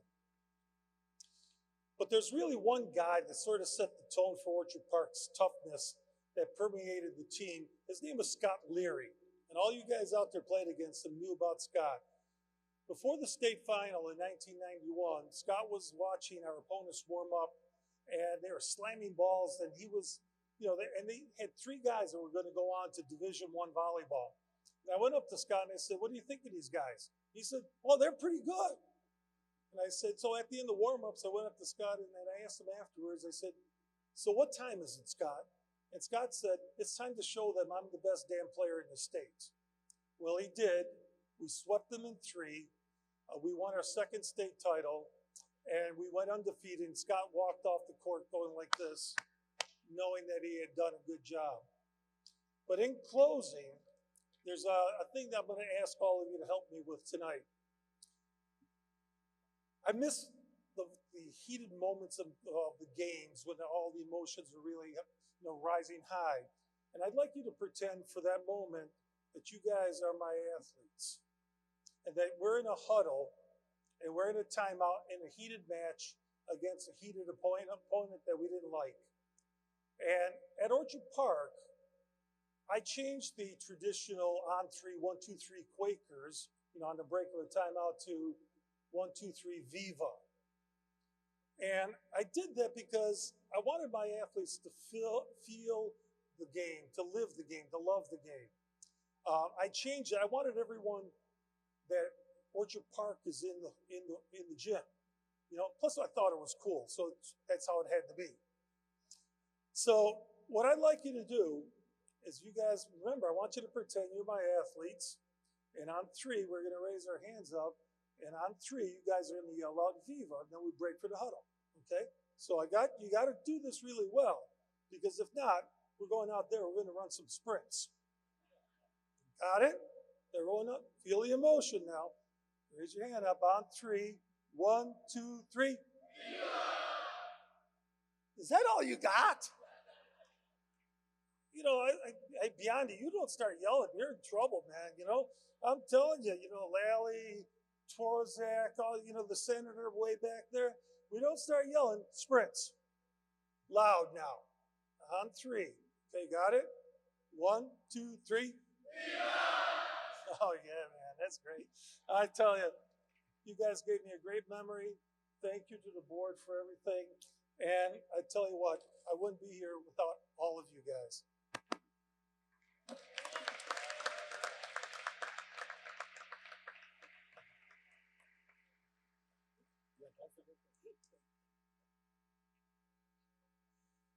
I'd like to take a moment to acknowledge some of the past presidents of the Greater Buffalo Sports Hall of Fame who are here tonight. Brian Kavanaugh, Therese Fortin Barnes, Warren Gelman, Greg Merkel, and Steve Ulmer. Also like to take a moment to thank veteran sportscaster and previous host of the dinner, Paul Peck, and Heather Prusak. They provided their skills for the narration work you're hearing on the videos tonight. So I mentioned earlier, when I mentioned that Murph was here, there were 2 people who were big influences on my career here. This is the second one. When I got here, I had never covered anything above a high school or a college team. And I found myself all of a sudden covering the Buffalo Bills. Not just any Buffalo Bills teams, the Bills teams of the early 90s. This gentleman was on the beat for the Buffalo News at the time. And I was doing radio. Yes, he was doing print. but I watched him go about his job. I watched how he covered the team. I watched how he dealt with the players and the coaches. I watched how he developed stories. I read every story he wrote in the newspaper. And he doesn't know this, but he was a big part of me learning how to do my job here in Western New York. I'd later have the pleasure of doing a radio show alongside Vic at WBEN and a television show at the Empire Sports Network. So I had to get in my thank you for him, if you don't mind me being a little selfish. Our next inductee is Vic Carucci.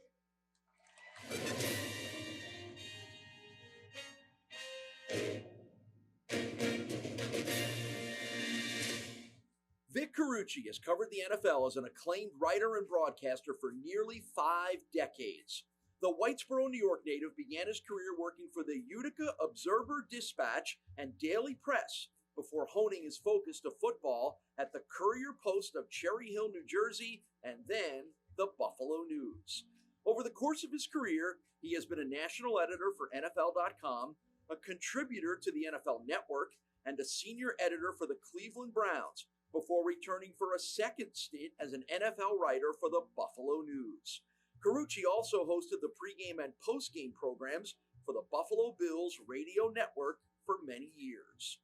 He has authored 11 books about football, including collaborations with Bill Polian, John Gruden, Phil Simms, Jim Kelly, Fred Smirlis, and Conrad Dobler, several of which have been New York Times bestsellers. He is currently a co-host for SiriusXM NFL Radio, which he joined at its inception in 2004, and is a Bills and NFL analyst for WGRZ-TV in Buffalo. Vic has received multiple writing honors from the Associated Press and the Pro Football Writers of America, and is a past president and vice president of the Pro Football Writers of America. He is a longtime member of the selection committee for the Pro Football Hall of Fame, and also serves on the voting panel for the Associated Press All-Pro Team and individual postseason honors. Vic Carucci, forever enshrined in the Greater Buffalo Sports Hall of Fame. Good evening, everyone. Jim Kelly here. Hope you're having a wonderful evening. First of all, I want to congratulate all the inductees. It is a truly blessing and honor that you are here this evening. Secondly, I want to congratulate Rob Gronkowski. Welcome back to Buffalo, bud. Welcome to the Buffalo Sports Hall of Fame. You've done so much in the past to earn the right to be here. Congratulations, bud, to you and your family. But the reason I'm doing this is because a very good friend of mine, Vic Carucci, is going into the Buffalo Sports Hall of Fame. That is totally awesome. I mean, I can go on and on about the great times we've had together, but most important is the one about trust. And when I played the game of football, even nowadays, every athlete, you can ask Rob, every athlete, you sort of say what you want to say, but there's some things that you leave on the side that should not be mentioned after that conversation, if you know what I mean. And Vic, you were one of those guys that everybody trusted. You were a class act. When we told you it was off the record, it was off the record. But also, I remember back when we wrote the book Armed and Dangerous, my book, how many times we ate some good Chinese food. Many times together. Vic, I want to congratulate you. Job well done throughout your career. You've done excellent on and off the field. I pray that everything works out for you, bud, and with your health. You take care of yourself. Again, everybody there, enjoy yourself. And the last thing that I have to say is, let's go, Buffalo! Take care. God bless each and every one of y'all. Sponsoring the induction is WGRZ TV2, and they are represented by Adam Beniti.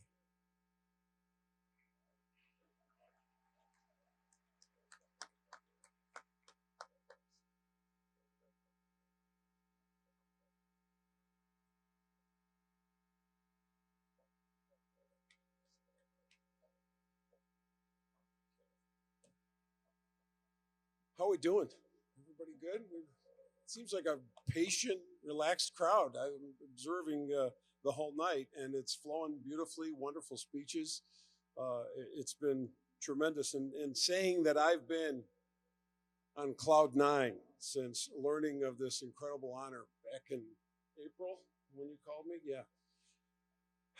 That would be a vast understatement. I am on cloud, let's call it infinity. I mean that. And it still feels like a dream. And I'm glad. I don't want to wake up. Thank you, Greater Buffalo Sports Hall of Fame, for bestowing something as special as this on a kid from Whitesboro, New York. That goofball who many years ago said, yeah, I think it would be pretty cool to be a sports writer. Get into games for free. Maybe eat some hot dogs in the press box. I can do that. Well, I would come to realize there might be some other elements to the job than those things, but I did have those down. So I knew, at least at the entry level, I could handle that. Congratulations to my fellow class of 24 inductees and their families. I'm truly humbled to share this podium with you. And, you know, watching, and again, the backgrounds, all right, I'm the media guy up here, but it's athletes, it's coaches, and which is true with the majority of halls like this. And I've always seen what I do as being an observer. What they do is participate. Okay, they're the participants, we're the observers on the media side, which is wonderful, but it's a little surreal. It's a lot surreal, come on, to be part of this, to be part of the participation element of it. So I've worked, you know, pretty hard over these months to try to wrap my brain around that. I'd be lying to you if I said I had it done. For Gronk and I, this is a full circle moment. We first met at my house when he was in junior high school, Casey, and he was, in the same circle of friends as my daughter, my younger daughter. And Gronk, I'd be lying if I said that you being up here, the two of us being up here together, sitting together at this podium was a little more special in terms of this already great honor. It's made it that much cooler, and I appreciate the fact that you are here for this. I also want to say that I can't wait, buddy, to cast my first ballot for when you're going to get your gold jacket to go to camp. Because I get to do that. I spent a lot of time thinking about all the great members of this hall who came before this class. Several of them were my mentors in media. The great Larry Felser, Van Miller, Rick Azar, the great hockey writer Jim Kelly, Milt Northrup, who I believe is here tonight. I saw him earlier. I know he was introduced with that group with past Hall of Famers. And the mentors in football that I've been blessed to be with, Bill Polian, Marv Levy, Ralph Wilson, Fred Smirlis, who's here, people who taught me the game in so many ways that it's a master class education. It's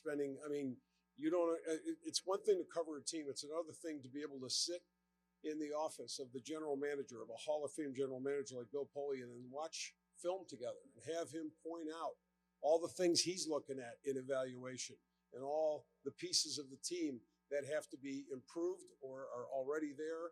And, oh yeah, this was happening during a Super Bowl run. Kind of a good education, frankly. I really couldn't imagine a better place to cover the NFL than right here. I mean, we all know this. Who could care more about their team than Bills fans? Yeah? Come on. And that's not, I've been in other markets. You saw that. I worked in Cleveland, pretty passionate, loyal people there. I've traveled. I've been to every NFL city in this league. They're passionate. It doesn't compare to this. This has been, since I've been here, since we arrived here in 1982, it's been an ongoing dialogue about the Bills. Wherever you are, whatever you do, there is never a bad time for people to come up and say, what do you think? Okay, and what do you think can happen at a funeral? You could be 10 feet from a coffin.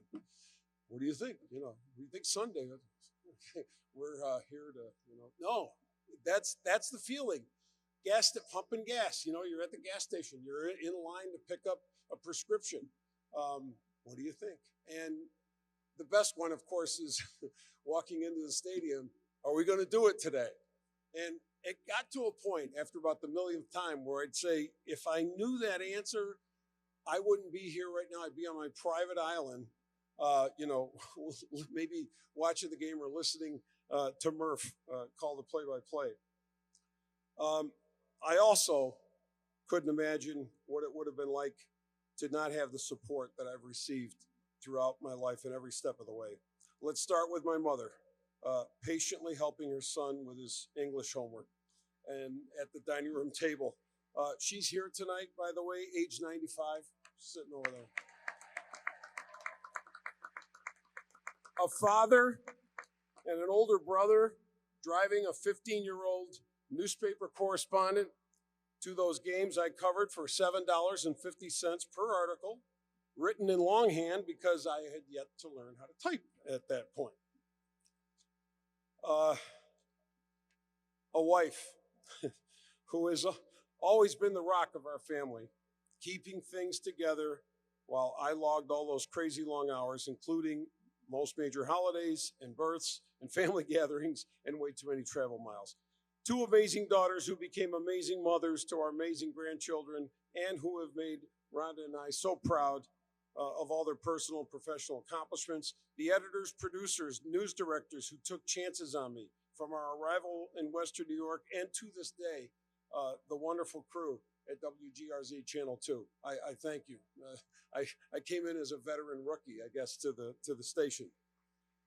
Family members who traveled to be here, I know you really came here to see Gronk. I know that. I'm not going to kid myself, but you're here anyway, and I know, I'm not going to lie, I appreciate that. And last but not least, so many wonderful friends, you know who you are, including a few here tonight who were around for those very humble beginnings. Everyone who's been with me through the bad times and to the incredibly good ones like this, I say thank you. I say I am blessed, and good night.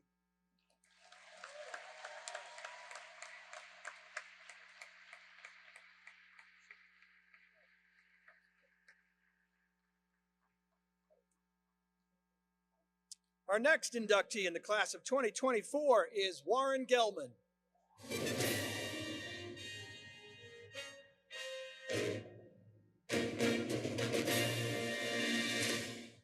Warren Gelman began a long and influential career in local athletics as a three-sport athlete at the Nichols School, playing soccer, hockey, and baseball.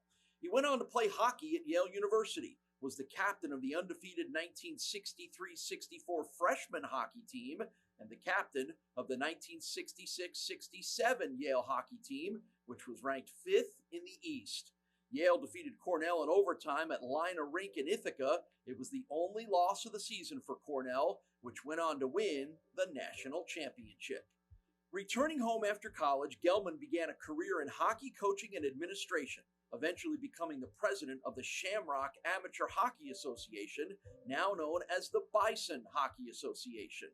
He coached boys and girls teams for 36 years and won several league and state championships. He founded the Bison Girls Hockey Program in 1986 when there were no existing girls hockey teams in Western New York. He also became the co-chairman of the Frozen Four Committee for the NCAA Men's Hockey Tournament in 2003. Warren also coached softball at the Nichols School and in the Connie Mack League in Amherst. Memorably, months before the Miracle on Ice game at the 1980 Olympic Games in Lake Placid, Gelman spearheaded a game between the U.S. Olympic hockey team and Yale University at the Nichols School in December 1979 to raise money for the 1980 Olympic team. In December 1983, he organized fundraising games for the 1984 U.S. Olympic hockey team, one game with Cornell University at the Nichols School, and one with Clarkson at the Amherst Recreation Center. Gelman's accolades include men's club champion at Cherry Hill Club in 1995, recipient of the J. Michael Duffett Award given by the Buffalo Sabres in memory of J. Michael Duffett, member of the Nichols School Athletic Hall of Fame and Jewish Center Wall of Fame, recipient of the National Conference for Just Community Service to Youth Brotherhood Award in 1989, first recipient of the Ned Mathias Award at the Westside Rowing Club. Warren Gelman, forever enshrined in the Greater Buffalo Sports Hall of Fame. Congratulations to the 2024 Greater Buffalo Sports Hall of Fame inductees. I especially want to recognize my friend Warren Gelman. Warren was a founding member and builder of this Hall of Fame. After 34 years, it's about time he was inducted. As parents of daughters, we're delighted that Warren's work to support women and girls in their athletic pursuits is being honored. In my second year at Yale, after joining the DKE fraternity, I was assigned a big brother from Buffalo. At 5'6", 140 pounds, Warren Gelman wasn't that big of a brother.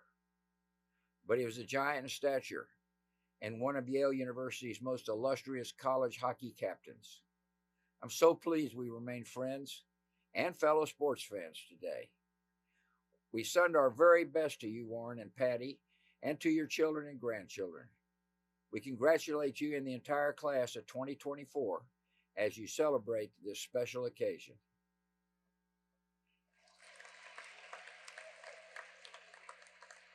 That's pretty cool. I think he's name dropping.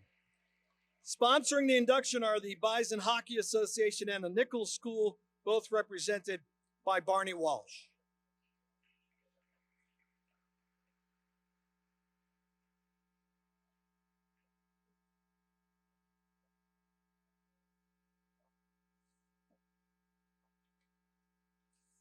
That's a tough act to follow from my little brother.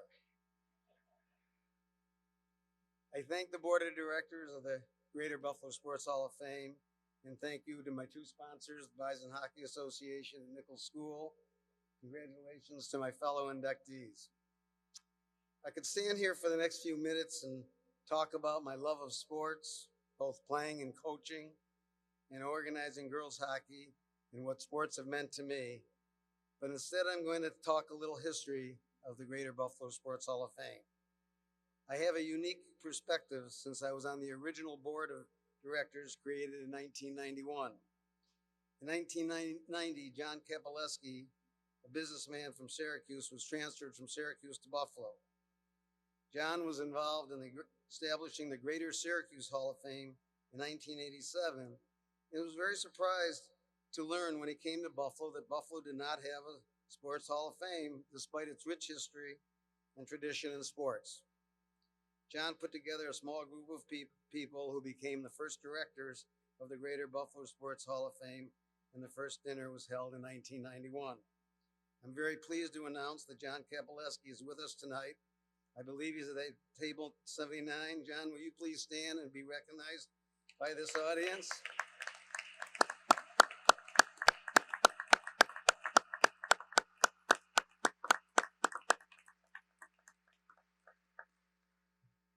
Thank you, John. When John first put our group together in 1990, he told us the concept was very simple. The Hall of Fame will honor athletes, both professional and amateur, coaches, administrators, trainers, officials, contributors, and media, and an amateur sports development fund would be created to benefit amateur athletic teams, athletes, and organizations.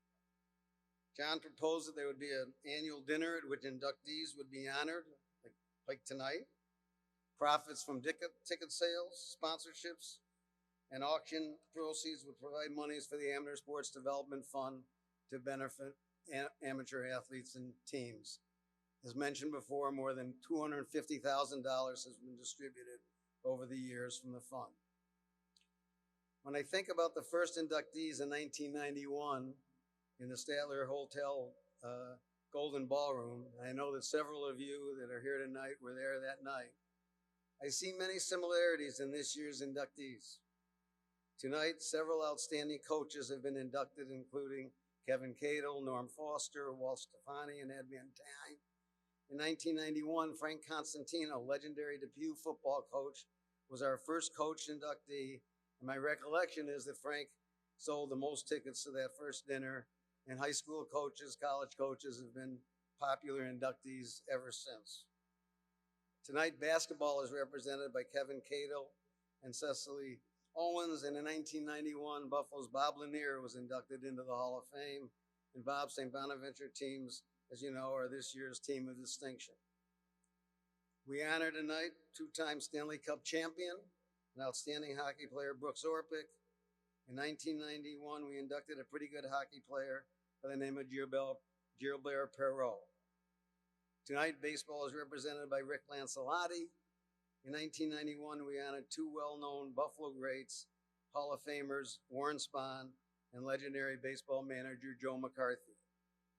We induct tonight Rob Gronkowski, as mentioned by Vic, certainly a future National Football League Hall of Famer. In 1991, we inducted a pretty good football player by the name of O.J. Simpson. Tonight, we honor two media personalities in Vic Carucci and Paul Whelan. In 1991, we inducted Ralph Hubble, who was at the time was the Dean of Sports Broadcasters in Buffalo. Tonight, we honored Dr. Bridget Nyland, an exceptional amateur athlete, and in 1991, Bea Massman and Ethel Marshall, who were U.S. badminton champions for many years, were inducted into the Hall of Fame.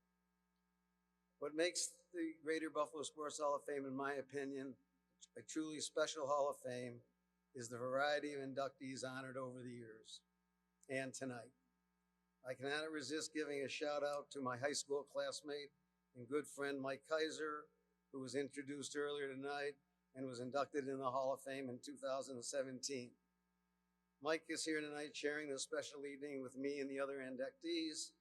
Like me, Mike is not a Hall of Fame athlete, but as a result of Mike's contributions in building great golf courses around the world that the public can play, and in supporting organizations which support scholar athletes, such as the Evans Scholars Foundation, Mike indeed was a very worthy inductee into our Hall of Fame. A final shout out to my friends, family, and colleagues for showing up in force tonight to support me. I am truly overwhelmed by your love and support. Thank you very much.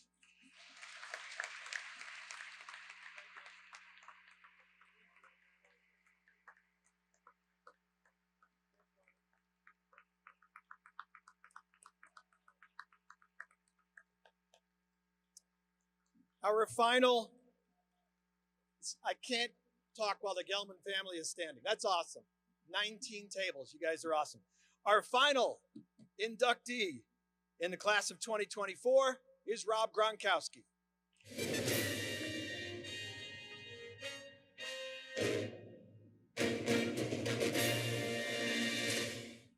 Rob Gronkowski, widely known by his nickname Gronk, is a former NFL tight end for the New England Patriots and Tampa Bay Buccaneers.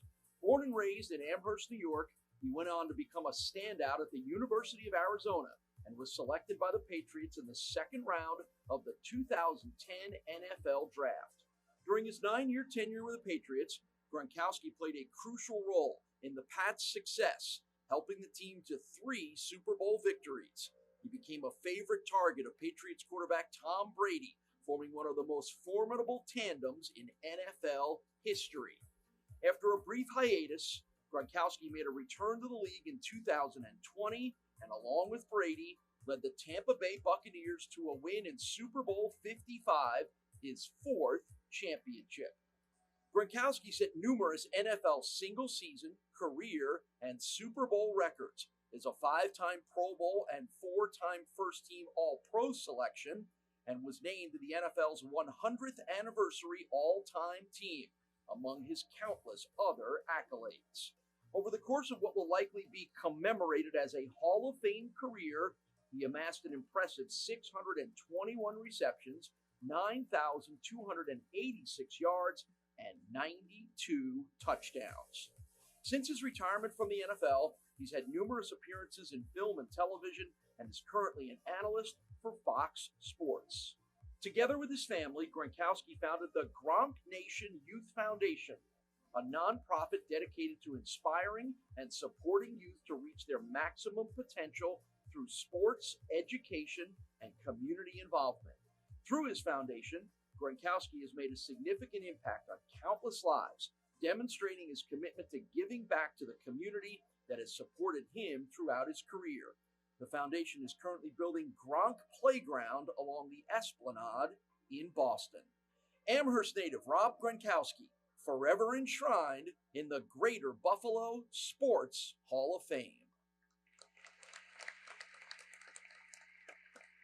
First of all, I'd like to thank the Hall of Fame Board of Directors for not showing the 437 career touchdowns that he caught against the Buffalo Bills. Sponsoring the induction are G&G Fitness, represented by Gordy Gronkowski, and Morgan Stanley, represented by Fred Ricken.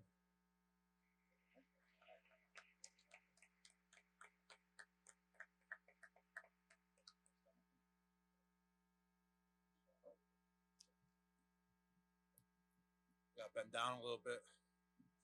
Hello, everyone. Thank you so much to the Buffalo Sports Hall of Fame for this wonderful honor. The last 12 years, I've been known by a few as Mr. New England. Now, tonight, I am proud to be self-proclaimed Mr. Buffalo. Yeah, baby. My brother's been working on that honor for quite some time, and he still does not have it. I'm sorry, bro. But I'm a kid raised in the suburbs, a town many of you know as Williamsville. Growing up here, there's a certain grit and heart that instills in you, and it's a city that knows how to work hard, overcome challenges, and stick together no matter what. And that's something I carry with me every single day, whether I'm on the field or in life. Buffalo gave me that foundation. Now, starting with my childhood, my basics and fundamentals started as a young boy on Londonderry Lane, playing sports with my brothers, getting absolutely pounded on by them and all their friends in the neighborhood. Then came Lou Gehrig baseball, where my childhood was basically spent there every single summer. The Little League baseball memories will be forever cherished, especially when my good buddy, old pal John Tico, tossed me a nice fastball right down the middle at age 12, and I smacked it out of the park on diamond 3. Sorry, Tico, I know you're over there. That's a good friend giving me confidence to grow. Thank you. Hockey was a big aspect of my life growing up as well, playing at the Pepsi Center, winning Super Sundays, used to the Super Bowl line, winning Super Sundays and cherishing the Tim Horton donuts after every game. I want to personally thank all those coaches throughout those times to helping me develop as an all-around athlete. Then came middle school, which was a time of frustration for many teachers. I truly want to apologize to 75% of them for driving them crazy. I also got in trouble for pantsing 3 girls in gym class. They all pantsed me first though, but I took all the blame. And on top of all that, in middle school, I was such a troublemaker. I knew I had one option in life starting in 7th grade, and that was to go pro. It truly all started when I was in the principal office in 7th grade, and the principal told me straight to my face. My dad was there to witness this because he was there every week because I had meetings with them. He told me, athletics will bring you so far. My kids were 2 All-American lacrosse players in high school, and now in college, they're sitting on the bench. I looked them straight in the eye in 7th grade and said along these lines, I ain't your kid, I'm gonna make it. Then English class in high school. I was always terrible at reading and writing, but I wrote a paper saying I'm making it to the NFL. And to this day, I have talked to those teachers a few times, and they are mind blown. I did exactly what I said I was gonna do, even though the paper was poorly written. Vic Carucci. I remember walking into his house, hanging with his daughters and friends, and I knew he was an NFL reporter. And I told him straight to his face in 8th grade, hey, Vic, you're gonna be writing about me one day. He thought I was trying to be cool and spit game to his daughters, but I was being serious, okay? And he said, sure, kid, keep it moving along those lines. So it's a full circle moment now. And Vic, here we are now, buddy. I love you, man. Thank you. Full circle moment. I've known him since 8th grade.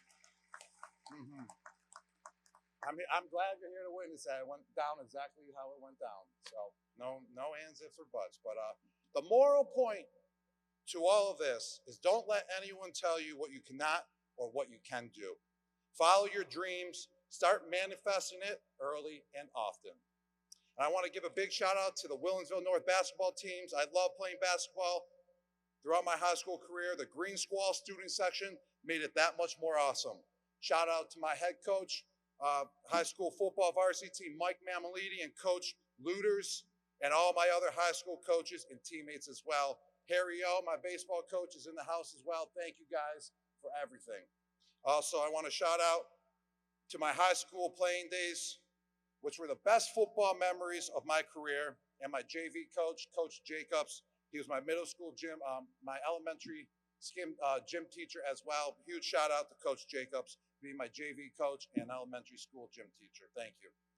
Buffalo truly laid the foundation of my career. The grit, the passion, the blue collar work ethic has always stuck with me. My parents, thank you for the access to all programs for every sport I wanted to play. My mom driving me to every practice and game, and my dad coaching me and teaching me not just about sports, but a ton of life lessons as well. Thank you, sir. Shout out to my good friends as well. Nate Dogg. I known him since I was 2 years old, and he let me level him right in front of the hockey net at practice when we were 14, which gave me the confidence rest of my life that I could knock the living piss out of anyone from there on out. Sorry, Nate Dogg, but you really, you gave me that confidence because you were badass too. And are you sitting? You're sitting right now? Good GB. Yeah, you guys don't know what that means. I'm not going to say what it means, but I know he's laughing over there. And my high school quarterback is in the house as well. We call him 5 stars, and I wouldn't be here without him passing me that ball. And I'm still wondering why you haven't made it, though. You were a 5-star recruit. What's going on, buddy? I'm truly honored to be recognized amongst the Buffalo legends. I really am. Congratulations to all of you guys as well. And regardless of what city I'm in, you will always run into someone who at the very least knows someone that you do from here. North High School will always be where I took my athletics to the next level and built friendships that will last a lifetime. Having played basketball, football, baseball, hockey, I was surrounded by incredible coaches and teachers that helped me get to the next level. I was extremely blessed growing up in what I remember as the second safest town in our country, thanks to our great police officers and hardworking people who raised great families. And as much as I've always loved Buffalo, Buffalo didn't always love me back. While I put up 12 career touchdowns on the Bills, or when I channeled my WWE skills and elbow dropped Tre'Davious White when I got mad for being held. You booing me out, freaking elbow drop your asses right now. Right through the tables. Yeah. So to the Buffalo Hall of Fame, thank you for welcoming me into this incredible group. To the fans, the young athletes out there, I want to say go after what you want, work for it, and don't let anyone tell you you can't. And if a kid from Buffalo can do it, so can you. Thank you, Buffalo, for being my foundation, my family, and my forever home. I'm so proud to represent this city and community. Thank you.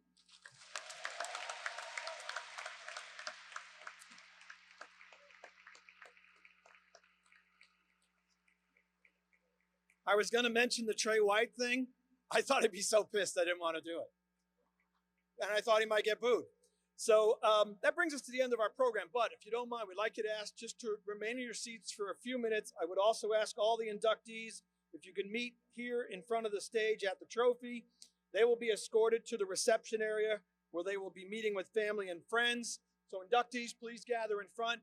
Again, if you just don't mind, stay at your seats while they exit the room. Inductees, if I could have you get up front, and they're going to escort everybody out.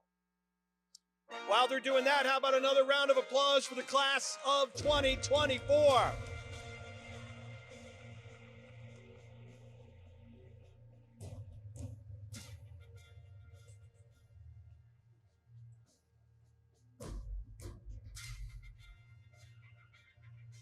I think those are all Rob's beer bottles.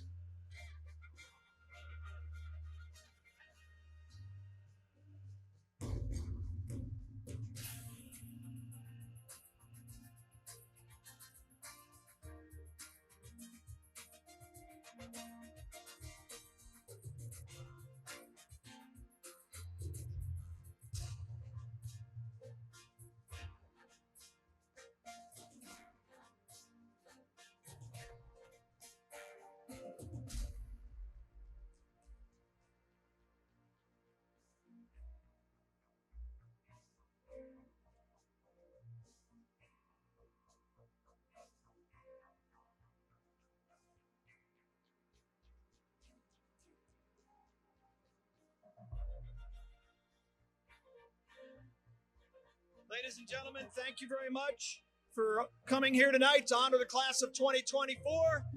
Drive home safely. We'll see you next year.